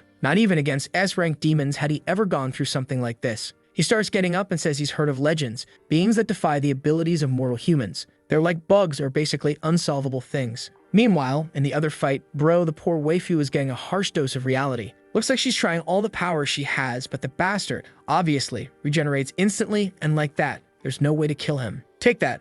Another explosion in the middle of the arena. She's sitting far away, and the bastard walks out of the smoke intact. She managed to land a counterattack and tear off his arm, but the thing regenerates right after. But in that moment, she remembers Wujut Man, and she knows that even facing a creature like that, he pressed forward despite its regeneration. Only now, when the beast gets face to face with her man, she just surrenders. Back with our boy, he says that if the elf isn't moving, it must mean there's no way to kill him. You might as well just give up now. He'll go look for someone stronger. The blonde guy, however, is confused. Since he was 16 years old, he's never lost. He finds it strange that this kid is saying that besides him, there might be someone else who could defeat him. But that was irrelevant, because he had sworn to himself that he wouldn't lose to anyone. He tells our boy that they'll have to put their lives on the line. Ro uses a technique that converts all his strength and defense into luck. Then his luck shoots past 8,000, and he activates the domain of death. A red aura starts forming around our boy, and suddenly, the two of them are teleported. The SSS rank death demon greets Seiming and asks if someone else was truly able to push him to this point. Was he willing once again to put his life on the line for this bet? Our boy then says it's been a while since he entered one of these spatial abilities. It really was something interesting. Seiming explains that in this space, no ability can be activated. Besides that, if you lose the bet against death, it cuts off your head. Our boy, however, still isn't very impressed and says that the guy really is someone who surprises him. But then Seiming turns and says his life ends there. Obviously, our boy says he's excited, right man? It would be pretty interesting to finally get to die. Death then tells him to spin the wheel and pick one of the numbers. The one who guessed the exact spot the dice would land would be the winner. And obviously, as the winner, he leaves that place unharmed, while the losers forced to lose their head. Seiming immediately says he'll choose the color black. That was the lucky color. And Death then says that in that case, the boy is the color red. Man, I thought they had to keep picking numbers until someone landed on the right one, but nope, this thing's getting decided in a single spin. And our boy still doesn't care, just tells him to go ahead and get it started. But strangely, the overpowered Seiming says he has a new rule. He activates domain authority and trades 36 years of his life to buy 18 of the boy's numbers. Death laughs and says he appreciates the fear Seiming is feeling, since in this case, he'll allow that kind of cheating. Our boy, though, is just standing there with a dumb face wondering if that's even possible. All that's left for him is the little zero and nothing else. Death says that at this rate, he's got 37 chances to die and 1 chance to survive. Our boy asks Seiming why he doesn't just buy the 02 to help him out, to which he replies that 18 was the max, besides it was already more than enough. Death pulls the stone and says it was time to bet both their lives. He was eager to hear the sound of despair from whoever lost. Seiming's losing it, saying the boy only had 1 shot, and besides, he had amplified his own luck to the max, so that meant the boy's life was over. Our kid is just hoping, telling him to bring it on. Turns out our boy recognizes this roulette from his previous life. It was something humans commonly used. Ah, I thought he was talking about some roulette ability, but he's just talking about, like, how there's roulette in the human world. You damn bastard. He's just staring there, bro, saying it's impossible for him to win this. But then it spins, hits the number, and lands exactly on 0. Huh?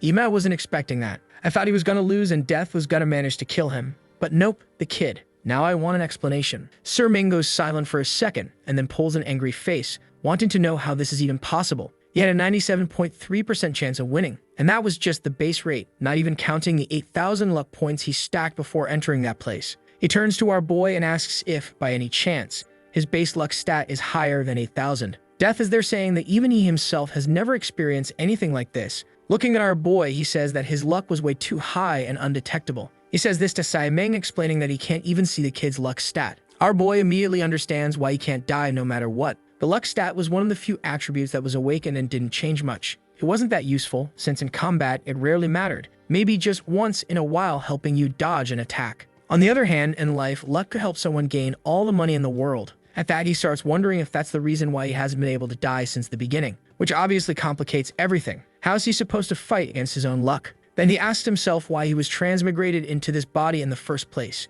If the body had so much luck, shouldn't it have just accepted him being there? Remembering how everything's been happening and how things always work out, he starts to realize that now it makes sense why everything has felt so strange. As long as there's even the slightest chance for him to stay alive, he'll keep on living. Death then laughs and says it's interesting to meet someone who's a bug that will affect the entire world, as mentioned by the Lord. Dongwo understood what death meant, and right away, Siming opens his arms and says it's fine. He lost, so his head had to be taken. Even though he could see countless futures, he couldn't find a way to escape this fate. He'd already run a casino, earned money to buy everything he had, and was done with that life. His destiny was to die there since he couldn't keep his own promises and hadn't defeated Dongwo. Death then says that the future, fate, and the heavens are things that can't be changed, and he tells Saiming to prepare to be executed. But man, here comes Dongwo stepping in and blocking Death's strike, saying that if he's going to risk dying there, he's not missing that chance. That bet involved all three of them, and it would be decided by all three. Death demands he explain what he means. Dongwo then says he looked at the board again and the number had changed.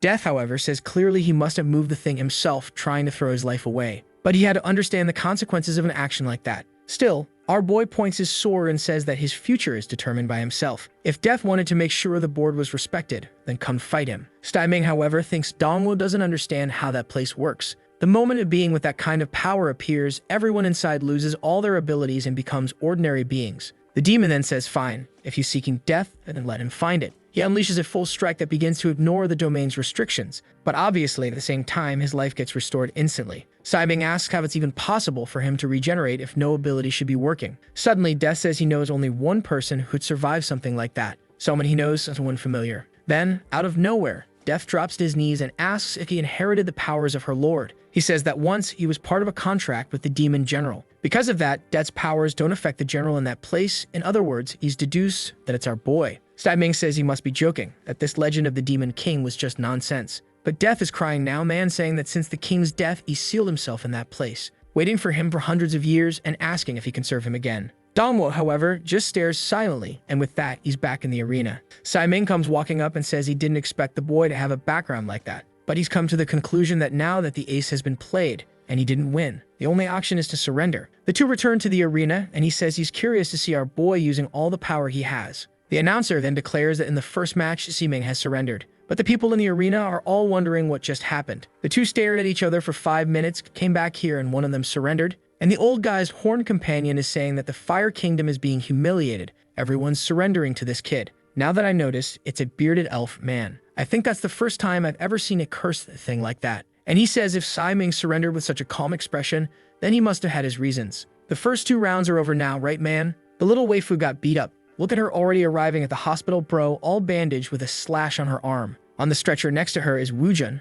who also got wrecked. There's the other ice waifu man. The girls are all arguing now. This bastard is more surrounded than our protagonist. He even tells the poor blondie that apparently she lost to the same person he did. But she's snapping back saying he lost to the same guy, so he better shut up, because both of them got beat. That's when he says the aura he felt from that guy was strange. It didn't seem to belong to any demon clan. Whoa man, now he wants to see what's going to happen. That's because the semifinal would be our boy against him. But then an announcement is made at the event. An emergency has occurred and participants number 5, Jasmine, and number 6, Lace, have disappeared. The scene then cuts back to 2 hours earlier with Lace's sister in the wheelchair. Of course, what a disaster. Where else would she be? A demon auntie is next to her, calling the girl and asking if she needs help. She looks up, says thanks, and the woman takes her, saying she can call her Big Sis. All Lace needed was to make it to top 1, win the money, and start his sister's treatment. But then he starts wondering how long his sister's been in the bathroom. Oh, she was in the bathroom. I thought she was in the room, right?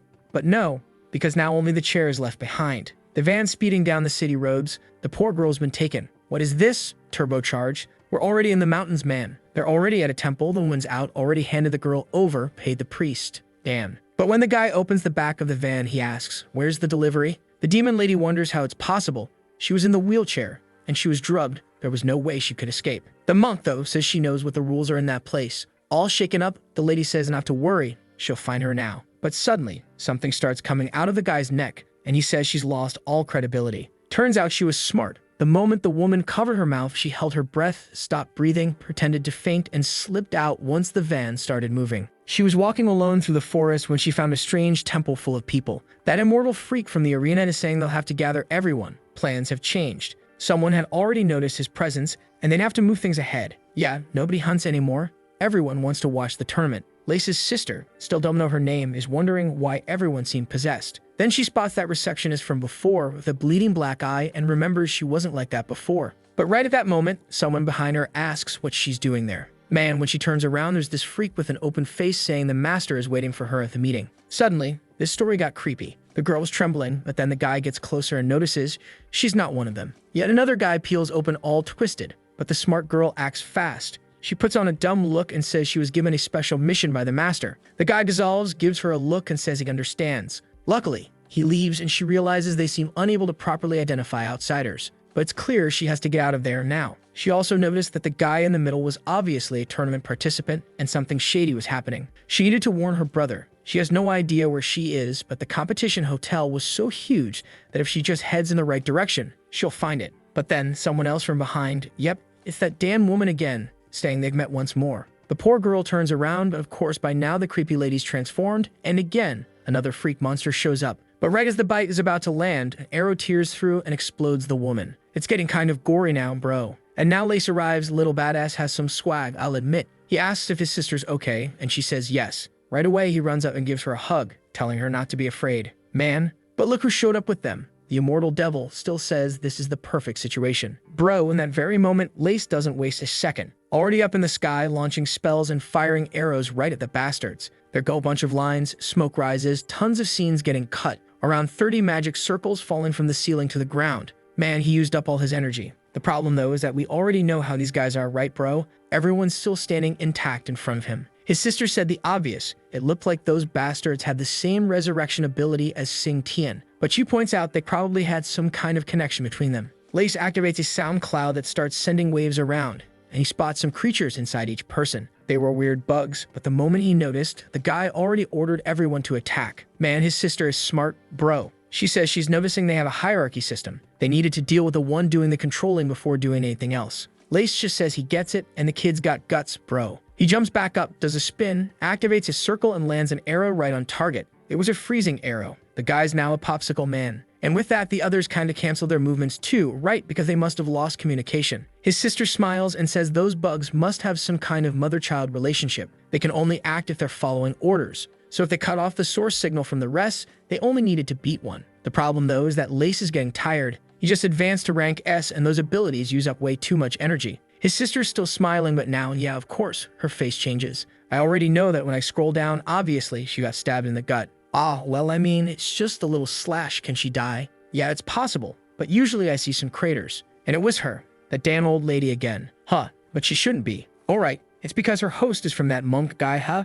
That cursed one. Speaking of which, the moment Lace yells, the cursed one shows up in front of him. The guy even says he's pretty smart. It's just a shame for the kid that there's not just one mother bug. Then, he doesn't even strike Lace, he strikes the ice that was holding Sing Tian. Immediately, the guy breaks free, launches an attack, and grabs Lace by the neck, lifting him up. The poor guy's about to lose consciousness, just sees his sister on the ground and knows it's over for both of them. But when the tear drops, boom, an arrow lands. Someone else just arrived. The two freaks are confused, and the sister's already recovering. Obviously, the one who arrived was Jasmine, and who, yeah, is also missing from the tournament. She asks if they're okay. Back in the arena, it looks like they're going to cancel both of their participation, since they took forever to return. I'm still curious to see who number 4 is, and that golden-looking one, bro. Just from the shadow, you can already tell she's powerful. And with that, the winner of the 4th match would advance straight to the final. The master shows up, looks around, saying he's heard this place is one of the most magic-dense places in the entire world. A place near the 2nd zone that all races are interested in. And look, there she is, gang. We already saw she was powerful,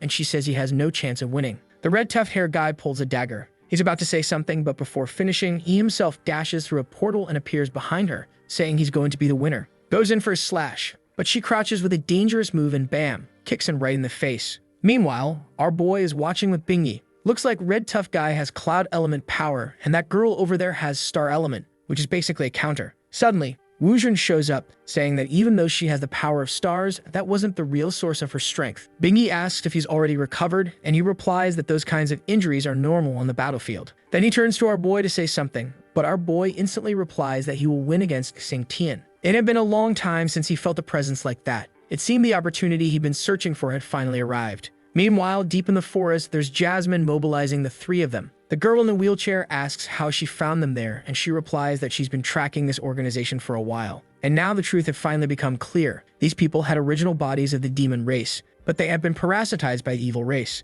The sister asks how creatures like that could show up in the Flame Nation, to which Jasmine replies that according to the original timeline, it was during this tournament that they were supposed to appear for the first time. They could talk more about it later. First, they had to deal with the problem in front of them. The two guys are already trembling, saying to stop underestimating them. Here he comes, pulling out those weird giant worms and launching them at Jasmine. She just gives them a glance and says not to worry. Dealing with level 1 creatures like those would be easy with a single attack. Lace says he'll help her then, and bam, 2 arrows slicing them up, bro. But as always, the problem isn't cutting the creatures, it's figuring out how to stop their regeneration. Jasmine jumps in and sends a plant-based attack, binding the two of them. She starts thinking up a strategy to weaken their bodies without needing to keep attacking non-stop. She slams her staff on the ground and says she'll have to use all the power inside her. The sea orchid appears while the demon says they wouldn't die to something like that. Jasmine turns to Lace and tells him the window of time would be short, so he better aim right. He says okay, prepares for the attack, and suddenly the bugs come out of the guys kind of in love. Bro, what's going on? Yeah, in the end, he didn't even need to pull the bow. Just slash right through.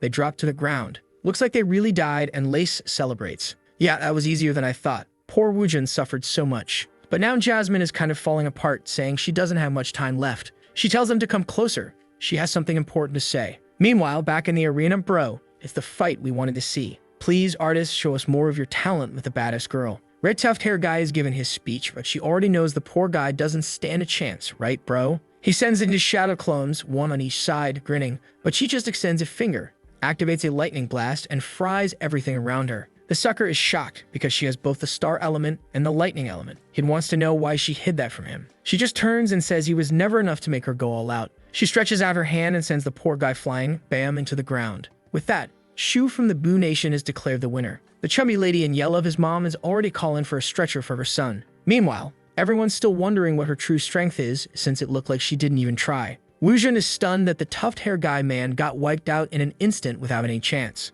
The blonde girl explains that her strength is unquestionable. Apparently, the first tournament she won was when she was 14 against that 50-meter tall muscle brute. What the hell, bro? She chopped off his head and everything. And since then, she's never lost. And what everyone still wants to know is, what's her real power limit? Dongwu seems to have noticed that she pulled an armament from her hand and wonders if that's what she has. That being, well, we're obviously not going to find out yet. Bimi says now it would be him versus Xingtian, so he better be careful. Yeah, little does she know, bro, that guy's already on his next life. Wuzhen turns and asks if he has any chance of winning. But before our boy can answer, a news announcement hits the TV. Participant Xingtian, who was scheduled to compete in the next qualifier, will no longer be able to. His body had been found on the main avenue by the security forces, and the team is investigating the cause of death. Wuzhen, obviously poor guy who got beaten up and wanted to see our boy thrash the guy, is kind of sad and kind of scared. And Bingy already says that this is going to force his next match to be against the ultimate badass. And bro, we're already there face to face in the arena.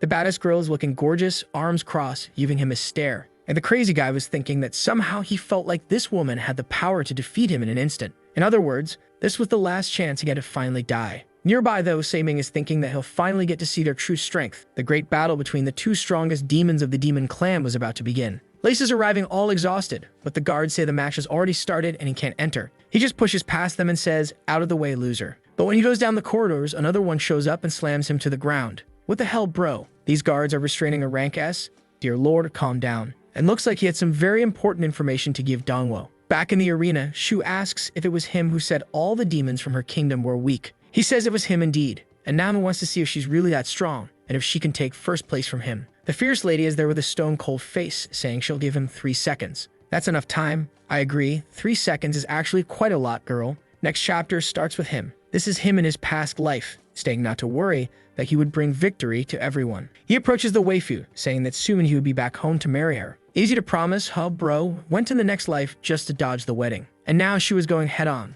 slash him right in the neck. What the hell, girl, you're so aggressive. I knew she was strong, but not that strong. Dongwo, however, doesn't seem very impressed. He already knew from the intel he gathered that she was a dual element user, and right away he starts regenerating, wondering how he'll make her bring out her full strength. Shu turns and asks how it's possible that a rank up plus demon had such a powerful regeneration ability. Not even rank S1s could recover from that. Here she comes again, all dazzling, activating her lightning, saying that even so, he wouldn't stand a chance. Another beautiful kick. Another beautiful kick, bro. You're dangerous. Lightning exploding everywhere. The narrator saying that poor boy doesn't stand a chance. Meanwhile, the fanboys in the crowd are all cheering for her attacks. Only an idiot would do something like that. On the other hand, there's Lace, who's still being blocked by the guards, right? The guy who just advanced to rank S. What a mess. The blonde girl is telling Bingy, as she already said, Shu can't lose to anyone. Wujun's there thinking that apparently Dongwo had already made up his mind. He had asked our boy why he wanted so badly to return to the human race. The strength he had might be enough for him to be the grand champion. He could be at the pinnacle of the demon clan. He would have the glory and admiration of millions. Even if he went back to the human race as a demon, no one would dare say anything to him. But the badass simply says that he's not interested in any of that. He knew that at that moment she was alone, facing the uncertainty of the unknown. Even he once believed he had died and he couldn't let her wait anymore. But there he is in the arena, the ground completely shattered. It's raining, and he asks if she's already used all her strength. Shu turns and asks if even after all that, he still can't be killed. Our boy stands up and says that she's just another useless one. Apparently, she didn't have the strength necessary to take revenge for her clan. He says he already noticed that to become stronger, she practiced the unknown technique of the demonic armor. Puts his hand on his face and says that, however, it's a shame. Her future version wouldn't stand a chance of getting revenge in the end. That's because at the moment she completed the demonic armor and gained the necessary strength, she would lose herself and fall into darkness. Besides that, this land was destined to be taken over by the demon clan. The leaders would be destroyed and the demons enslaved. The demon clan she knows would no longer exist. He's telling her not to use the armor, and there she is activating the armor and telling him to shut up. She charges forward, hits him in the chest, and now his eye twitched. Ah, and now it's explained. He seems to have recognized her, right? He remembered the version he met in the future, and it seems he had to kill her in that other life too. The problem is, maybe he went too far with the provocation and now she's actually way too angry. Even the barrier meant to seal any kind of fight was starting to break. And then a message pops up for our boy saying that the demonic armor was suppressing some of his abilities. The poor guy starts smiling and finally his 99 per second healing was starting to slow down. Everyone around is sure this fight is already over. Shu would be the winner. Wujun is sure this must be what Dongwo wants, so he can move on to another life. Not even the damage reflection skill attacks from our boy are doing much to her. He's there with blood all over his face saying he's finally going to be able to fulfill the promise he made to her. But suddenly, a voice cuts into the arena saying to drop the mic. And then someone calls out to our boy and says there's something important he needs to tell him. He had to know something about Jasmine, or rather, the girl known as Liana. She was the one who asked him to deliver this message. He had to win this fight and reach the top of the demon rank. He hadn't returned alone. This journey of his back to the past wasn't the solitary one. Just then, Shu was coming in to land another blow, saying this would be the final attack. But right then, Lace finishes the message saying Jasmine had promised she would meet our boy if he won. At that moment, he blocks Shu's attack. Bro, out of nowhere, in a second, there's a white-haired ninja right in front of our boy. Now he's finally sure that the Jasmine he saw was the same girlfriend from the past, or actually the future. Right. Everyone's wondering, what is this giant ice demon? The former general man already recognizes it, saying that now the power that had once saved their nation has arrived. It was good for them to know that now that Gam was taking this seriously, the end of this was already decided. Poor Shu, man, is struggling just to deal with a clone. And this demonic armor is really tight, man, and the transformation was only at 20% so far. She's there asking our boy if that's the best attack he's got. But our boy is just wondering if Jasmine really was Nana. Besides that, from what Lace said, it seems like she had been reborn too. Why, however, she didn't reunite with him directly, and why it seemed like there was something she couldn't say. The dragon apologizes, saying that he also couldn't be absolutely sure it was her. This is the sad boy, but he says it's okay. There are things no one can predict. His friend wants to know what they're going to do, and he says it's obvious. They have to find her as fast as possible. There's a lot he wants to ask and wants to find out, and if she wants him to win this and stay on top, he's going to do that because there must be a reason. With that, Lei gives the mic back to the narrator, thanking him and saying he can continue. And he goes back saying that something no one expected was happening. Gandonwo was a summoning demon, and the ice creature he had brought to the arena was extremely powerful and was putting pressure on the legendary Shu. Another explosion in the middle of the field and her armor was already at 35%. Then man, our boy's demon dropped. She's all possessed, saying that now he's next. And this is already getting hairy with that whole animalistic stance, saying that he's going to pay the price for his words. Our boy warns that she's soon going to start feeling the side effects of this transformation. She, however, tells him to shut up, saying she's not going to accept being defeated like this. This is coming flying to explode on him, who's chill with his hand in his pocket. The arena is taken over by smoke. Everyone's holding on, even Bingy is scared. The Dame Blonde, however, says his charade is over. In the first match, the arena exploded and no one saw how he won. And in the second, he made some kind of deal with Siming for him to give up. Finally, it was the end of his charades.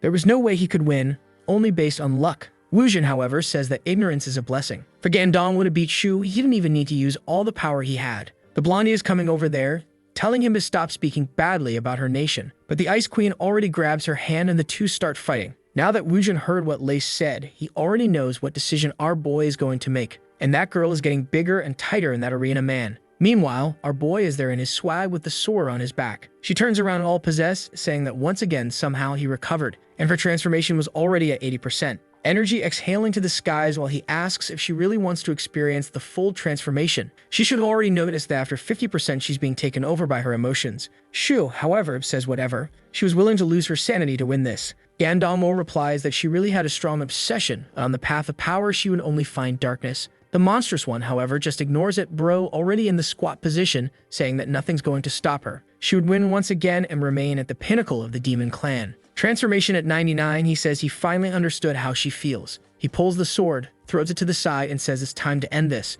She's coming head-on to hit him, everyone tense. Their energy collides and the ground starts breaking, the barrier comes undone. Yeah, man, you better get out of there, people, or you'll die if that stage falls. Or actually no, because her transformation apparently was undone. Man, in 1 second, she regains her sanity and wonders how it's possible that this happened. She was supposed to not only be the pride, but the most powerful of all people in the demon nation. Someone get those shards out of the way, man. It's that mess getting in the way. While she looks at our boy, thinking that for a moment she saw the true pinnacle of the demon race. She falls to the ground and our boy is announced as the winner. The blondies who were fighting at the time turn to the screen, man, and he just stabs the sword into the ground. Nearby, there's a hooded figure watching everything, saying that since she didn't win, it was time to switch to plan B. He entered the shadow and vanished, bro. Suddenly, the scene already shifts to Lace asking if Gandongwo is ready. He shows a ribbon with a star and says she was waiting for him there. What that was fast, bro, we're already there with her at the playground. As soon as he appears, she says that he really did win. Whoa, man, he seems to be in the human world there. That one's the so-called sacred nation and he sees some Manhwa passing by.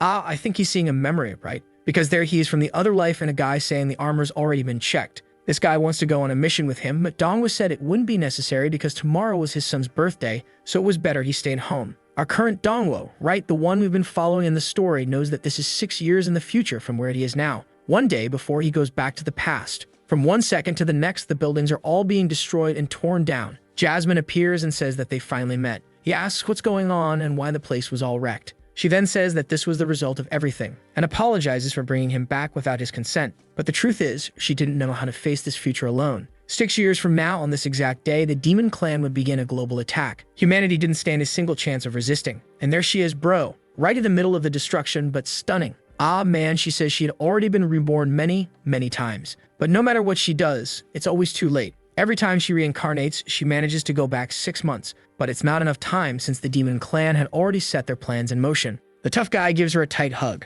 saying that the one who has to apologize is him, since he let her face all of this alone. He already suffered too much with this single reincarnation, so he couldn't even imagine what it was like to go through this countless times. He always thought it was the system that was capable of reincarnating him, but now he knows it was her, and he asks how she did it. She then explains that 6 years in the future, when she died the first time, she received the ability of rebirth. The problem is that it wasn't really a rebirth. Actually, it was a time return of 6 months, which wasn't enough to change anything. She repeated the same process, looking for a solution more than 500 times and got stuck. Until, in her search to find a solution for this, she went into demon territory. At that point, the Demon Clan had already almost completely wiped out the demons. Only a few survivors existed as slaves, and that's where she found a strange demon. Whoa, man! It's our boy, chained up, asking if there's a way to kill him. She then says that was where she found the strange demon named Ganluo, a person who had his whole family and clan killed, and he said that the more he sought death, the stronger he became. But the stronger he got, the more pain he felt. A single person like him didn't have enough strength to go against the entire demon clan. Besides that, he had no way to resurrect, right, since he couldn't die. But he offered her a deal using an ancient demon technique, something that would allow her to go even further back in time and also bring one other person. The only thing is that now she would have to deal with all of it. And the big price, however, is that she would have to take his body and live through this existence no one would want to go through. Obviously, our boy knows that that's exactly what he's been going through. And Jasmine says that the truth is that there are 4 great races: humans, the demon clan, the spirit clan, and the demons clan. And from now on, they needed to join with the other races to stop the demon clan. In the past life, they won that tournament and managed to take control of the second region. With that, they were able in a secret way to change the decisions of the demon clan. Reminder, there are 2 kingdoms, the demon kingdom and the evil kingdom. Dongwo then says that at least this time he already won the tournament, meaning he stopped the first step of those guys. She, however, says it's not that simple, since there are spies of that guy all over the clan. As soon as she infiltrated the tournament, they discovered her presence and immediately started changing plans. They don't know how far they'll go, but there's certainty they'll still want to take the second region. Back in the arena, the Yuan nation is congratulated for winning the 46th tournament. Before that, though, the ceremony of the passing of the second region would be carried out. They call the Lord of the Yuan nation and Bingi to the stage. Real cute as always, there she is, man. While at home, everyone's cheering and crying with emotion. The old man's emotional, saying it had been 100 years since he saw this place prosper. With the demon all bandaged up, though, he's wondering, where's Tian Xiao? Oh man, looks like Tian Xiao was already dead on the ground. And that blonde kid there called Xin Ling wants to know where the Dan Gandongwo is. Man, he hit the little kid our boy saved. Don't do that, man. It's my job to save that bastard. Back in the arena, the guy from the Demon Kingdom is saying he can't believe the key to that place is going to be passed by a mere woman. Looks like Yuan Nation didn't have anyone capable enough. Bingi just ignores it and says she knows his daughter is also a heroic girl. Besides that, he fought alongside her father on the battlefield, so all that talk was unnecessary. He glances to the side and says whatever. The key to the second region was basically the supreme treasure of the demon clan. He touches the orb and says that he didn't want to pass this on to her in any way. She, however, just accepts it and thanks him, saying she'll protect it very well. The narrator says the ceremony was complete and it was time to start the second part. But suddenly, a spear goes through his chest. The two turn around asking what happened, and out of nowhere, there's a weird guy there, the big bub-looking dude, saying that the evil clan has arrived. It was time to mess this place up. Whoa, man, he activates something and some demons come out of everyone's body around them. Right away, Wujin tells the two of them to get ready. Bro, Bingyi is gorgeous from this angle, so please, save her. The demons are getting ready and the dude from the army steps in front telling her not to worry. Meanwhile, I want to know where Dongwo is, right man? Ah, he's in the illusion world. He got taken away by his consciousness. He's far off. It then says the human clan must be in total chaos. And she says GBO launched a military strike to remove everyone from command as soon as he left. The problem is that when she transmigrated the first time, her body was way too weak. She didn't have enough power and also didn't have the strength to stop Sin GBO. A guy shows up beside her and asks if the captain hasn't woken up yet, and she just tells Manhwa to keep gathering his comrades. She then explained to our boy that using her ability, she created kind of some clones of his comrades to go to the day when everyone was going to be killed. That gave enough time for her and the army folks to escape all of that. She also managed to create a plan for him to get his weapon back, and luckily, so far, everything worked out. Dong was excited that his friends, right, seemed to be alive since she made this whole plan. He then asks how she's doing. He knows that copying people's bodies and creating these illusions takes a lot of mental energy, so how did she make so many? She, however, smiles and just tells him not to worry, that everyone arrived safely in the capital. When a girl says that in an anime, you already know she's either going to die or suffer a lot. She says that when she created the copies and when she turned into that girl from the demon clan, she had already recovered a good part of her power, so it didn't drain her that much. The original plan was for her alone to defeat Extinction and stop all of this. But that's when she realized he had also entered the competition. She noticed those guys' plan changed too, and now the only option was to make him win. She killed Extinction and his group, but that left her completely powerless. The problem is she knows there are other members of the demon clan controlling other bodies. The bad part is that's all the info she has. She doesn't know who they are. On top of that, this time travel seems like it went way further back than it should have, and her resurrection ability seemed to be failing, so this was her last chance. And he then says not to worry, that she'd never have to be resurrected again. There's no way he would let the evil clan take over the second region. He would eliminate every last one of their members. The world they're talking in is starting to break apart, and she says it's a shame, but it wouldn't last much longer. He gives her a hug and tells her not to worry,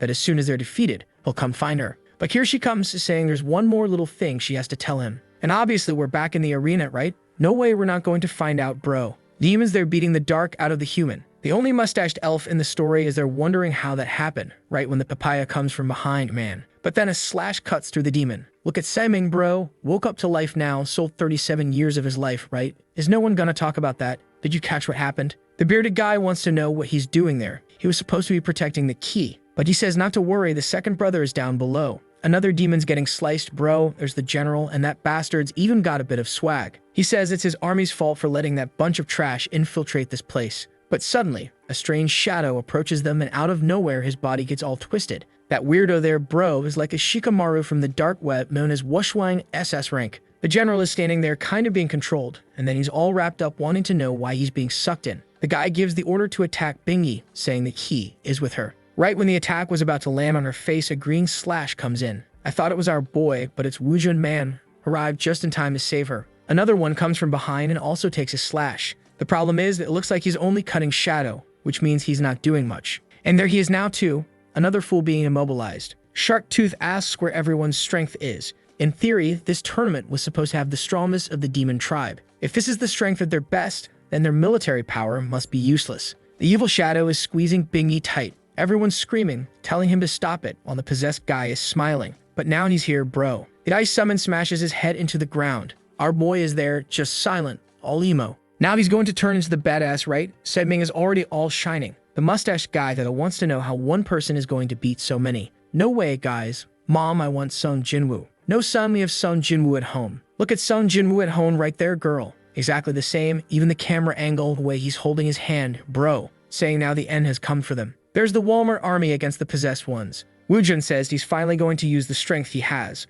while the general dude says he'll protect the demon lord. Wujun says not to worry and to leave the front of the battlefield to the boy. That other bearded old man, yeah, now I need a name for him, right? His name is Guang, he's Shu's father, so I'll just call him by name. And that other one with the red hair, who I also need a name for, is Shu's brother. Literally, that's his name, incredible. And Guang says he never imagined the demon tribe would depend on him. There's our boy, bro, half in smoke with his hand in his pocket, summoning dragon, bear, soldier. Am I going crazy? Did he always have this power and I forgot? I guess I don't know, man. I don't know where it came from, but it showed up. I don't know. I don't remember. Walmart Shikamaru, though, comes in for another attack, makes some hands appear around, crushes our boy, and starts smiling, celebrating. Says he's an SSS soldier and will never lose like that. His attack not only had terrifying elemental powers, but also destructive force. Wong wonders how the boy is going to handle this. Physical attacks are useless against shadows. Walmart Shikamaru is throwing a bunch of slashes into and toward the shadow, saying those attacks are hitting directly inside. But from the middle of the shadow, suddenly some things come flying out, split in two. One torpedo hits the shoulder, the other the arm. The fool is wondering how he got hit and if the guy wasn't supposed to be immobilized. As soon as he sees our boy, there he is as always with full HP. He extends his fist and drops the excuses, going straight for the real deal, ignoring everything. Hits him right in the face, solid hit, more or less, 2, 3, and the guy's already all swollen. The poor guy thought he was immortal, right bro, just because he's made of shadow. But now he's there getting beat up. Then Dongwo grabs him by the collar and tells him to go ahead and say who the boss is, and of course who the spies were in this place. Potato Head, though, replies no way he'd betray his friends. Dongwo then says it's fine, but he has a way to make him talk. The fool tries to use his shadows, but it looks like that thing our boy stuck in him is suppressing the abilities.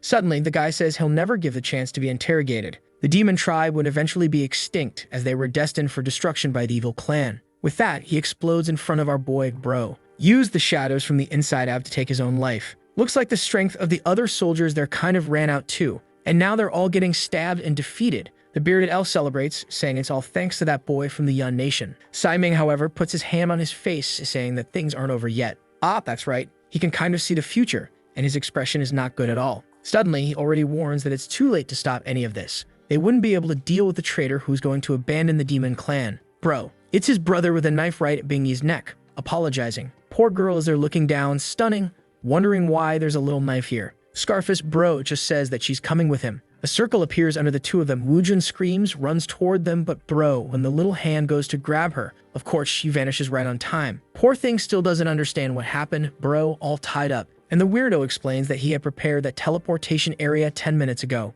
At the exact last second, when the magic was about to start, he got close to her. And now there was a barrier around them that no one could pass through. Bingy wants to know what kind of weird place this is. And the guy in the hood with the red face says no one's going to come save her. That weirdo is the Seeker of Evil, who obviously is part of the evil clan. Bingy asks why the commander of the demon clan and of the national army was allying himself with the evil forces. He turns and says that even among all the strongest in the demon clan, the most powerful only reached S rank. Even if they gathered all the resistors, it still wouldn't be enough to form an army. but she probably has no idea how much more powerful the Eagle clan is. For example, in this simple operation, they only brought 2 generals and easily defeated everyone. Yeah, because our badass wasn't there, right, bro? For him, the course of history was about to change, and he preferred to stay on the side that would survive the most. The demons who don't accept this are just denying reality. Bingy asks what they offer him. A seeker of evil, though, asks why she wants to know something like that. The evil clan and the demon tribe come from the same roots. Mutual cooperation for the benefit of both was the most obvious choice. Now all she had to do was hand over the key to the second region, and he promised that no one from the demon tribe would be harmed. The general says that a wise leader is like that. He has to manage the good side and the bad side. He realized that starting a war against the evil clan wasn't the worst thing, since it would just kill civilians. Bingy then asks why, if in theory they don't want to start a war, they sent 2 generals to steal that key. She also points out that she knows the requirement for that key to be transferred is that it has to be given willingly, and she would rather die than give it to them. Whoa, bro. Poor girl, you're gonna suffer, my dear. Because that bastard is already saying this is going to be interesting. Back in the arena, Woojun is there with his hand on his head, wondering how she disappeared in 1 second. He never expected the army's general to be a traitor. The mustache elf tells all troops to immediately begin a large-scale search. Also, all the staff who participated in the championship were to help ensure everyone's safety. Siming puts his hand on his face and says he'll check a 10-kilometer radius of the region. Lace instantly says to leave it to him, bro. Activates the sound cloud that spreads through the whole area and says he can see them. They were inside the temple or underneath the statue. The top of it was covered by a barrier, so for sure it was someone's ability. Siming comments that it would be hard to get there in time since they don't have any spatial teleportation abilities. The statue was at least 100 kilometers away. Wait, wasn't the guy going to check 10 kilometers? He looked 10 times farther. But of course now, bro, our boy is taking this seriously and says he can do it. A thunderbolt crashes behind him and obviously our boy summoned Geta. He then says that this dragon is one of theirs and is crazy fast. It'd be good for the other 2 to come too, because he's going to need their abilities to find everyone. Man, the boy is even all styled up to offer his hand for Siming to hop on. Siming warns that even with the fast dragon, maybe they won't arrive in time. But Donwo bro tells him to hold on, and in a second they're already in the sky. The people below are asking how many hidden abilities that bastard has. And of course they're flying in a straight line toward the statue. There's the damn seeker of evil pulling out those weird bugs from his body, saying the girl might be trying hard to resist, but she should have already known what abilities he has.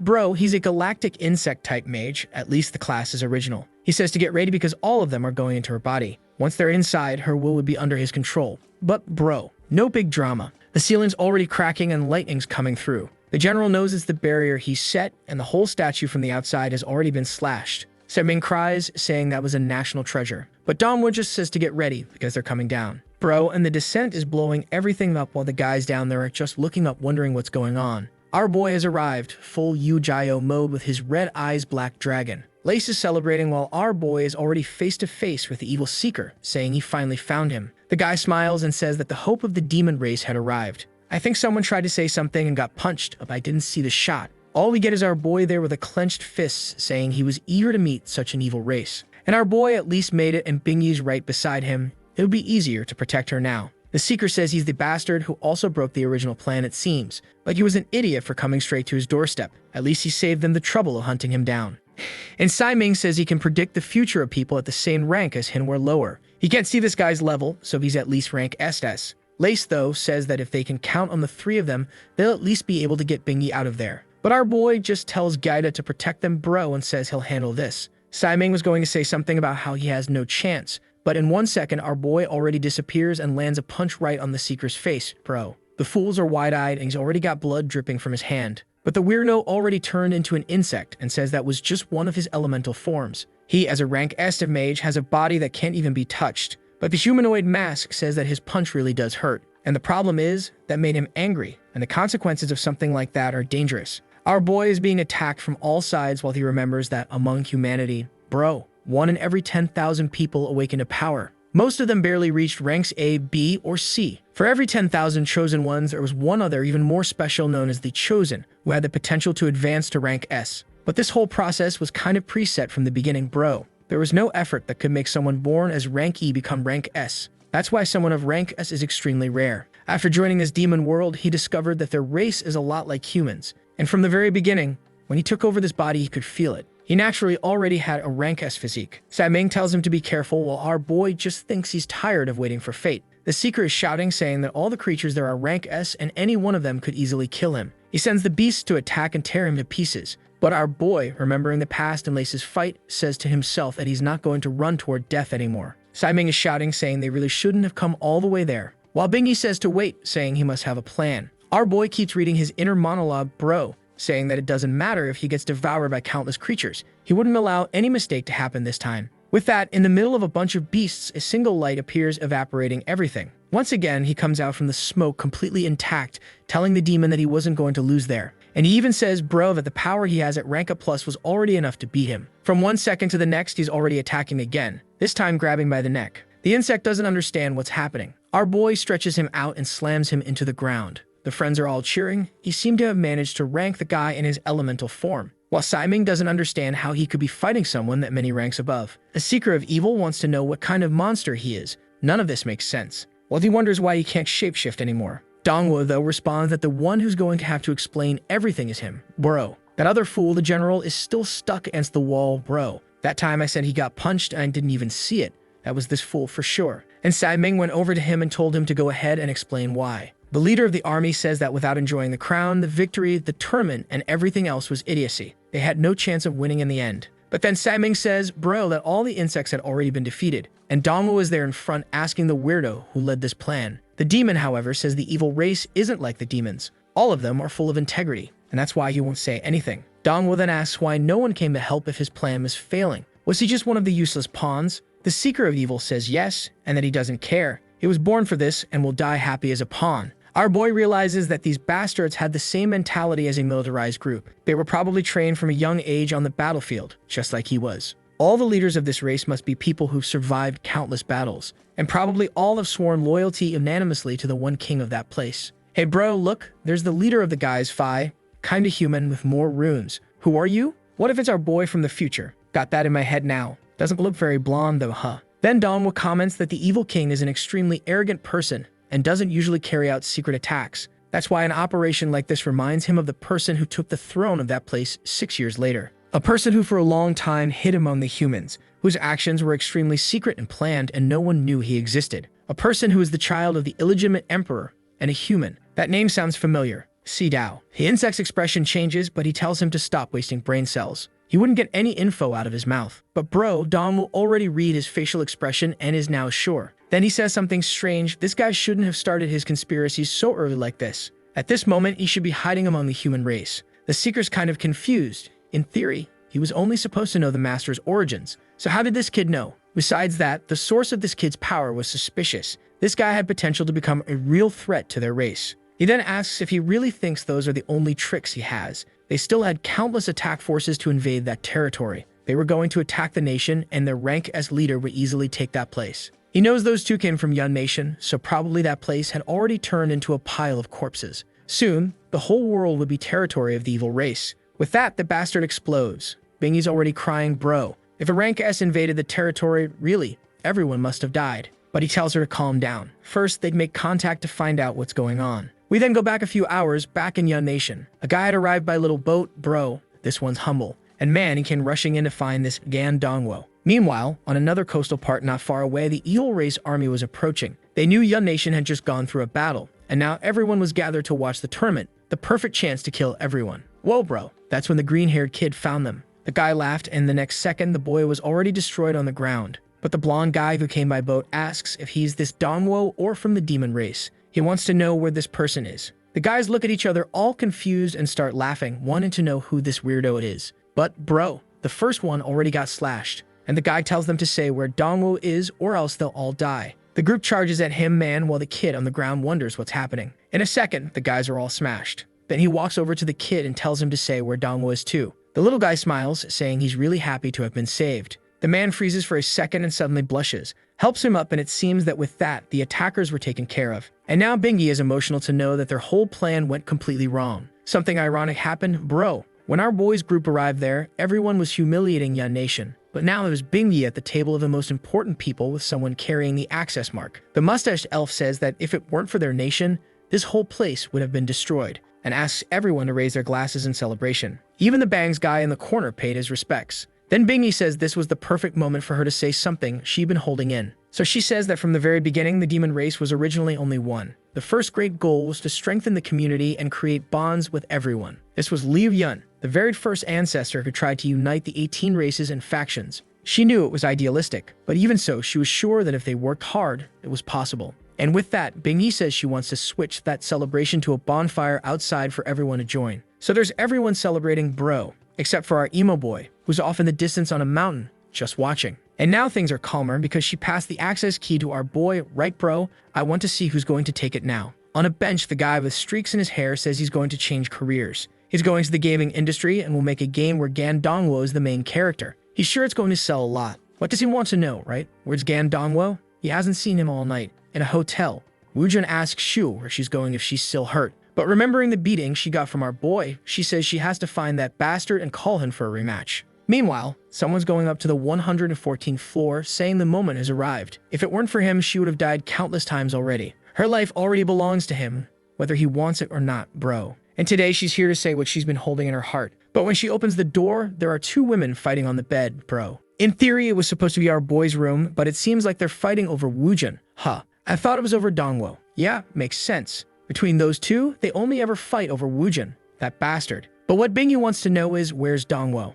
Look at him, bro. Under the starlight, all swagged out. Woojun went to talk to him. Our boy said he didn't expect him to find him there. His friend says he already knew he'd be around, the highest place in the area after the statue was destroyed. Dongwo asks if he wants to take this last chance to try to kill him, to which Woojun just replies that he knows this time he probably won't come back. Our boy says he has to understand he's human, the race Woojun hates most. His mission had already been completed, and he had no reason to still be with the demons. But he didn't have to worry, he wouldn't share any information. Woojun says he has no doubts about that. After everything they've been through, he no longer hated the human race. He didn't even hate the evil race. He learned that an individual doesn't represent an entire group. Demons also had good and bad people, just like every other group. But of course, humans also have bad people. Only, our boy was a friend. And to him, it didn't matter if he came back as a demon or human. He'd welcome him either way. What he wants to know is if our boy is really ready to return to the humans. Dongwo, however, says no. First, he's going to pass through the realm of the immortal demons. Woojun seems surprised, but then smiles and says if there's anyone who could make it there, it'd be him. Our boy then tells him to know this. Very soon, there will be a wedding in the human nation. And when that happens, he better be there.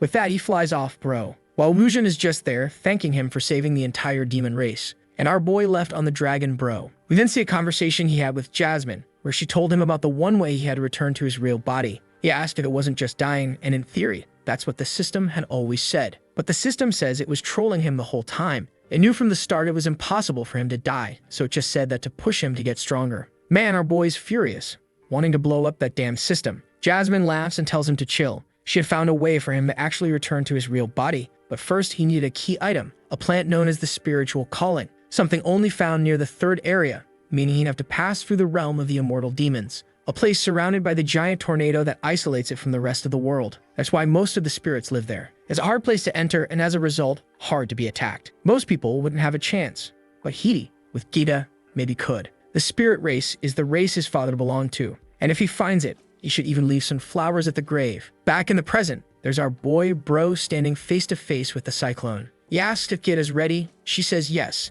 and they head straight toward the tornado. Then comes the memories. Oh right, I forgot. He's had Gita since his previous life, right bro? And with that, he's heading toward the like on this video that helps Mamoru make more juicy content for his viewers, activate the cheeky little bell, and I'm out.